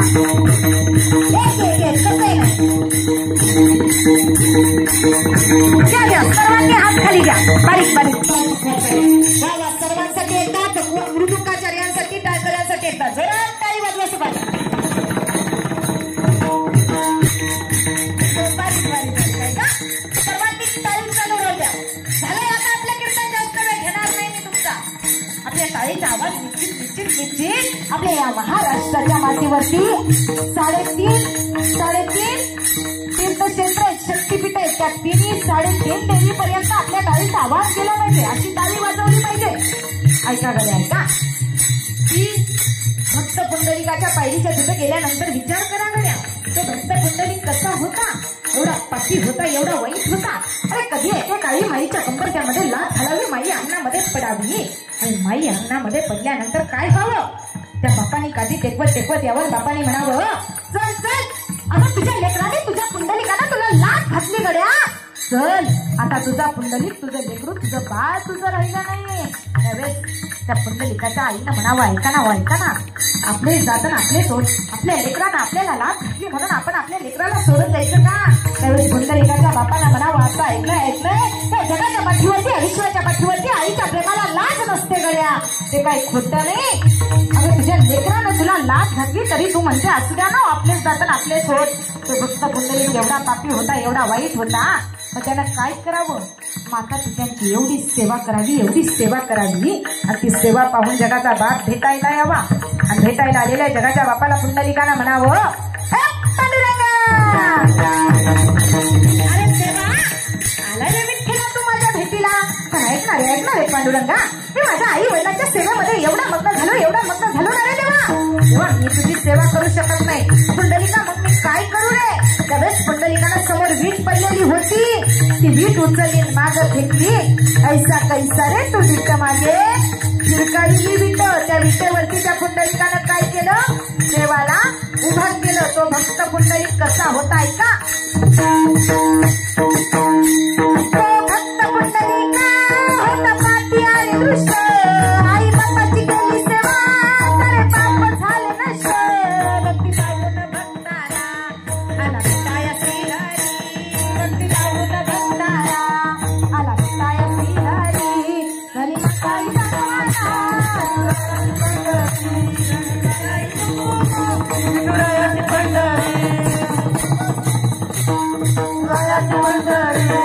बारीक बसलेले वाजवानात टाळी करायचा. झालंय आता आपल्या कीर्तन जास्त वेळ घेणारच नाही तुमचा. तुम्ही मला चालताय बरेच वेळ झाले चालले 11 वाजले तरी तुम्ही काही सोडा नाही झाले. पण ऐका आज पहिला दिवस आहे, त्याच्यामुळे जरा जास्त उशीर झाला. एकदम पहिला पण उशीर येणार आहे. उद्यापासून बरोबर वेळेमध्ये तुमचं सगळं होत राहणार आहे. आज पहिला दिवस आहे, पहिल्याच दिवशी सगळ्यांना कंटाळा नाही करायचा, हाताने टाळी वाजवायची ना आई जगदंबेची उपासना करायची. ऐका 10 वर्षाची मुलगी कानोपत्रा तिचं नाव. कधी एकेकाळी देवाजवळ जावं, गळ्यामध्ये विणा असावा, हातामध्ये चुकळे असाव्या. एवढी सुंदर, एवढी देखणी, एवढी गोरी गोमटी कानोपत्रा होती. पण ऐका गडे ऐका, याच समाजातल्या लोकांना माझ्या कानोपत्राला भजन नाही करू द्यावं, मंदिरात नाही येऊ द्यावं. अरे जन्माला आल्यापासून माझ्या कानोपत्रेला एका वेश्येची मुलगी म्हणून उपमान निर्माण करून द्यावी. द्यावी का माझ्या कानोपात्र्यानं त्या देवाला म्हणावं हे पांडुरंगा. अरे देवा देवा ऐकलं रे देवा, त्या जगाच्या पाठीवरती ज्याला आई नाही ना त्याची आई आळंदीचे माऊली महावैष्णव ज्ञानोबा आहेत देवा. आणि त्याला बाप नाही ना त्याचा बाप मंडळीचा पांडुरंग परमात्मा आहे. तेव्हा देवा सांग ना रे देवा, तेव्हा काय चुकलं रे देवा माझं. तेव्हा देवा ऐकणार रे देवा. तेव्हा नाही रे देवा देवा मला माहित नाही रे देवा माझा बाप कोण आहे गड्या. सांगणार रे देवा. अरे जन्माला आल्यापासून एका वेश्येची उलटी म्हणून उप्पा निर्माण झाली देवा. देवा सांगणार रे देवा काय चुकलं रे देवा माझं. एका वेश्येच्या पोटी जन्माला आली यात माझी काय चूक झाली रे देवा. नाही रे देवा माझा बाप कोण आहे मला माहित नाही देवा. देवा जन्माला आल्यापासून या मुलीने एका वेश्येच्या मुलीने या कानोपात्र्याने तुला माझं बाप म्हणलं रे देवा. आज का तुझा न्याय, आज का तुझा दरबार देवा. खरंच जर तुझी मुलगी तुम्हाला मांडला असेल आणि खरंच जर तुझी भक्ती मी केली असेल ना तर या कानोपात्रेला तुला सुद्धा न्याय मिळवून द्यावा लागेल. ऐकाकडे ऐका. कानोपात्रा एका वेश्येची मुलगी होती पण देवानं तिला सुद्धा कुठं जागा दिली होती, मंदिरात जागा दिली होती. ती कानोपात्रा कोण होती. एका वेश्येची मुलगी भक्ती करून धन्य झाली. कानोपात्रेला देवानं मंदिरात जागा दिली. भक्ती पाहून भक्ताला आला भेटाया श्रीहरी. भक्ती पाहून भक्ताला आला भेटाया श्रीहरी.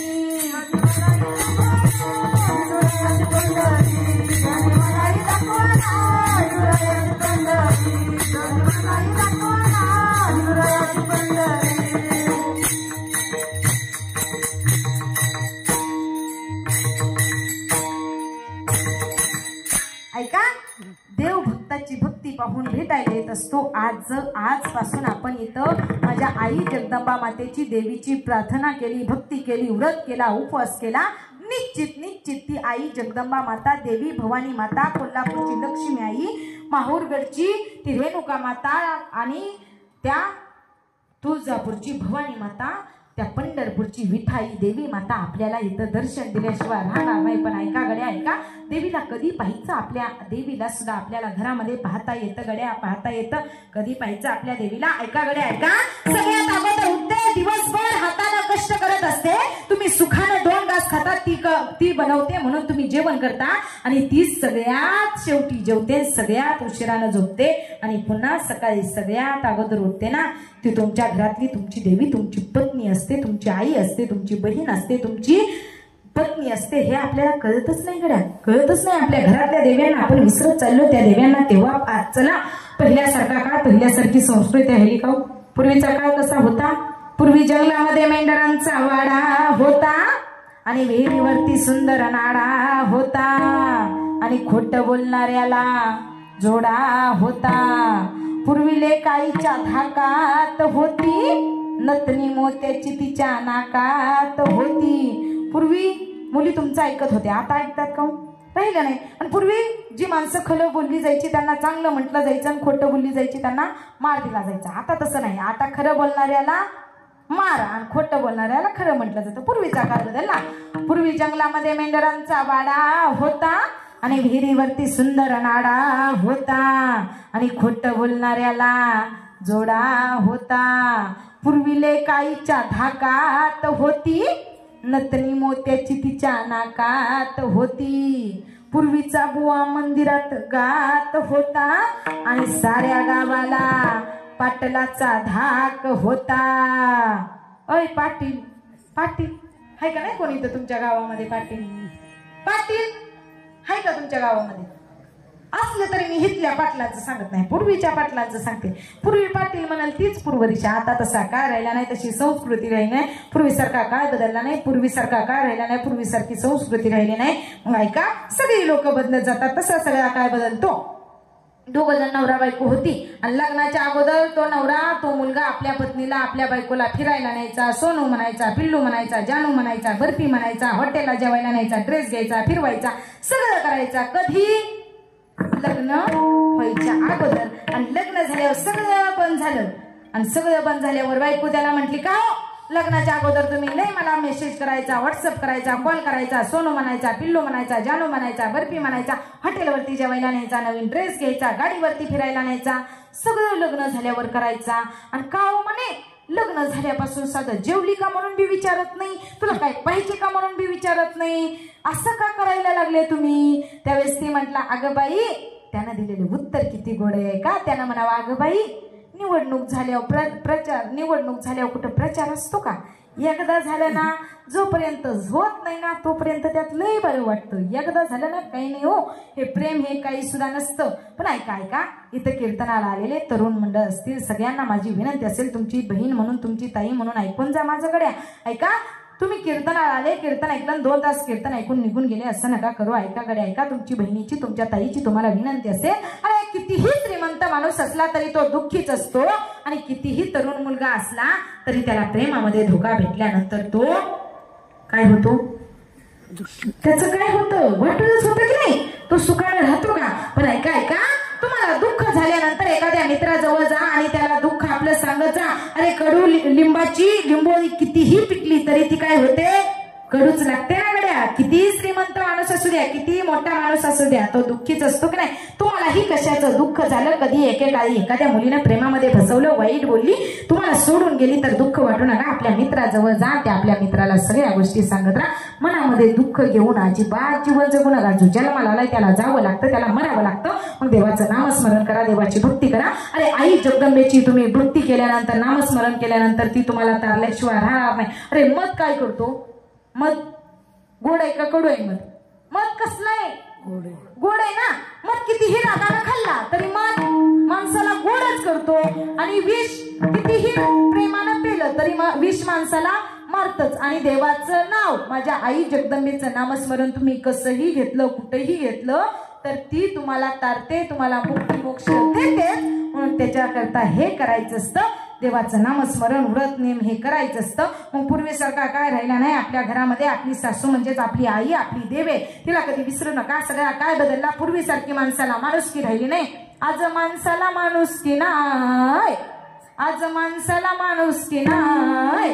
दुष्काळ पडलाय चुकीच होतय काय? दुष्काळ पडलाय चुकीच होतय काय? दुष्काळ पडलाय चुकीच होतय काय? जीवना नवऱ्याचा माणूस सासू संग बोलला सुना, सासू संग बोलला सुना, सासू संग बोलला सुना. अरे ऐका, तुमची बायको तुमचा मान ठेवते का? लक्ष देऊन ऐका गड्या. बायको बोलला ना नवऱ्या संग, सासू संग बोलला ना सुना, सासू संग बोलला ना सुना, सासू संग बोलला ना सुना. बायको ठेवला नवऱ्याचा मान, सासू संग बोलला ना सुना. अरे सासरा बोंबलत जाय, अरे सासरा बोंबलत जाय. दुष्काळ पडलाय चुकीच होतय काय? दुष्काळ पडलाय चुकीच होतय काय? दुष्काळ पडलाय चुकीच होतय काय? दुष्काळ पडलाय चुकीच होतय काय? ऐका, दुष्काळ पडला या चुकीचं काय होत नाही. पहिल्यासारखा संस्कार राहिले नाहीत. कुणाला म्हणायचं सासू, जिला सुनाच्या कोणत्याच गोष्टीवरती येत नाही हसू, तिला म्हणायचं सासू.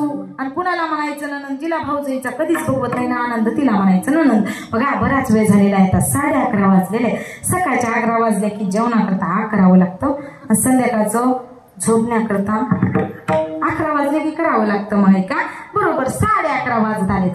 साडे लावायलाच नको खरं तर जीवनात आपल्या, कारण 6:30 मागं लागत असते. पण ऐका, आपल्या देवी मातेच्या दरबारामध्ये आलो, या आई जगदंबे आपल्या मागं कधीच 6:30 लावणार नाही. आपल्याला सुख समाधान मुक्ती मोक्ष दिल्याशिवाय राहणार नाही. आज या ठिकाणी तुमच्या पावनभूमी पुण्यभूमी नगरीमध्ये माझ्या वाटेला आलेली सेवा, त्या योगानं तुम्हा सर्वांचंच मला दर्शन. आणि ऐका गड्या ऐका, आजच्या कीर्तनाचे सौजन्य असतील त्यांच्यासाठी एकदा जोरात टाळी वाजवा गड्या. अशी दानशूर दाते या सप्त्यामध्ये आहेत ना, त्यांचं कडावं तेवढं दातातोची एक जाणा नारायणा स्मरवी. आजच्या कीर्तनाचे मानधन ज्यांनी, आजच्या कीर्तनाचे सौजन्य जे आहेत ते स्वर्गीय श्रीमती कलावती बायप्पा राऊत बहीण यांच्या स्मरणार्थ निवृत्ती बायप्पा राऊत सर, हॉटेल धनदीप यांच्याकडून या कीर्तनाचं सौजन्य. असे दानशूर दाते लागतात बघा. आता त्यांनी सौजन्य दिलं म्हणून त्यांच्याकरता, दानशूर दात्यांकरता टाळीच वाजवली पाहिजे की नाही वाजवली पाहिजे? वाजवलीच पाहिजे, कारण हे सुद्धा दान आहे ना घड्या. मग ऐका, दान करत जा, धर्म करत जा. आज जर तुम्ही माझ्या इथं शिवप्रेमी नवरात्र उत्सव मंडळाला आज तुम्ही 1000 रुपये वर्गणी दिले ना, तर पुढच्या वर्षीपर्यंत तुम्हाला 10,000 देण्याची ताकद आणि आशीर्वाद माझी आई जगदंबा देवी माता तुम्हाला देत असते. एवढं सामर्थ्य तिच्या या नामस्मरणामध्ये, तिच्या या केलेल्या दानामध्ये असतं. मग हे आपल्याला कळत नाही. देवाचं नामस्मरण करा, देवाची भक्ती करा, चांगल्या ठिकाणी दान धर्म करा. आता सगळे विचारणं सोडवणं काही सोपं नाही गड्या. ससरा म्हणजे काय तर आपला क्रोध, आपला काम आहे बघा. क्रोध आहे, राग आहे आपला. ससरा म्हणजे काम आहे. ते काम बाजूला गेला, माझा काम बाजूला गेला. गावाला गेला माझा काम, तिकडच राहू दे त्याला. ससरा माझा गावी गेला, तिकडच राहू दे त्याला. असं ते एकनाथ महाराज काय म्हणतात तर त्या देवी मातेला म्हणतात, सासू माझी जाच करते लवकर नाही दाय दिला. जाच म्हणजे काय? त्रास. जाच म्हणजे काय करते? त्रास करते तिला बाबा तिकडं. म्हणजे अशी अनेक कीर्तन करायला कोणतरी निश्चित हा अभंग येईल ना. अभंगाचा थोडक्यात भावार्थ सांगण्याचा तुम्हाला निश्चित प्रयत्न करेल. आता आपण जर सगळे विचारणं सोडवत बसलो, सगळं जर सांगत बसलो ना, आपल्याला की रात्र पुरायची नाही गड्या. आपल्याला रात्रीचा प्रहरच करावा लागेल. ऐका गड्या ऐका. आज या तरुण शिवप्रेमी मंडळाने एवढा सुंदर कार्यक्रम ठेवला, कीर्तन महोत्सव ठेवला. आज तुम्ही तुमच्या लेकीच्या, तुमच्या आरतीताईच्या कीर्तनाला आला ना. आज कीर्तनातून जाताना रिकाम्या हाताने नाही जायचं. बसलेले फक्त आणि फक्त तुमची 2 मिनिटं घेणार आहे, जास्त वेळ घेणार नाही मी तुमचा. ऐका. आज तुम्ही तुमच्या आरतीताईच्या, तुमची लेक, तुमची नात, तुमची मुलगी मला मानलं ना. आज तुम्ही माझ्या कीर्तनाला आला ना, तुमच्या आरतीताईकडून, तुमच्या लेकीकडून कीर्तनामधून जाताना रिकाम्या हाताने नाही जायचं. तर आज घरी जाताना काय करायचं? तुमची संपत्ती घरी घेऊन जायचं. काय घेऊन जायचं? संपत्ती. तुम्ही म्हणसाल ताई कीर्तन करून बरंच काही कमवलेलं दिसतंय, तुम्ही काय आम्हाला पैसे वाटायला का? कशाचं पैसे वाटता बाबांनो? इथं आम्हाला लोक मागितलेलं तेवढं द्यायला नको म्हणतायत. इथं पाया पडून आम्हाला कोण दक्षिणा दे नाही, आणि आम्ही कशाची संपत्ती द्यायचो? काय आमच्याकडे संपत्ती असायची? माझ्या ज्ञानोबरायांची किती संपत्ती मोठी, तुकोबरायांची किती संपत्ती मोठी. पण ऐका गडे ऐका, पैसा म्हणजे संपत्ती नाही. ऐका. आज या ठिकाणी शिवप्रेमी नवरात्र उत्सव मंडळाने एवढा सुंदर कीर्तन महोत्सव ठेवलाय. आज तुम्ही तुमची मुलगी, तुमची आरतीताई, तुमची बहीण, तुमची लेक, तुमची नात मला मांडला ना. आज तुमच्या आरतीताईच्या, तुमच्या बहिणीच्या, तुमच्या मुलीच्या कीर्तनावरून जाताना रिकाम्या हाताने नाही जायचं. तर आज तुमची संपत्ती घरी घेऊन जायचं. काय घेऊन जायचं? संपत्ती घरी घेऊन जायचं. ऐका गडे ऐका. 2 कोटीचा बंगला म्हणजे तुमची संपत्ती नाही. पकवास 2 कोटीचा बंगला म्हणजे तुमची संपत्ती नाही. अरे 5-25 एकर जमीन म्हणजे तुमची संपत्ती नाही. तुमचा बँक बॅलन्स म्हणजे तुमची संपत्ती नाही. 5-25 एकर जमीन म्हणजे तुमची संपत्ती नाही. ऐका गडे ऐका. ना तो बंगला तुमची संपत्ती आहे, ना ती गाडी तुमची संपत्ती आहे, ना तो जमीन जुमला तुमची संपत्ती आहे, ना तो बँक बॅलन्स तुमची संपत्ती आहे. ऐका माय बापांनो. अरे तुमच्या उदरी जन्माला आलेली तुमची लेकरं आहेत ना गड्या, ती तुमची संपत्ती आहे. ती जपा. आयुष्याची संपत्ती जपली म्हणून समजा. एवढंच जपा, दुसरं काही जपायची गरजच पडणार नाही. एवढं केलं ना, सगळं केल्यासारखं झालं. बराच वेळ झालेला आहे. आज या ठिकाणी या मंडळ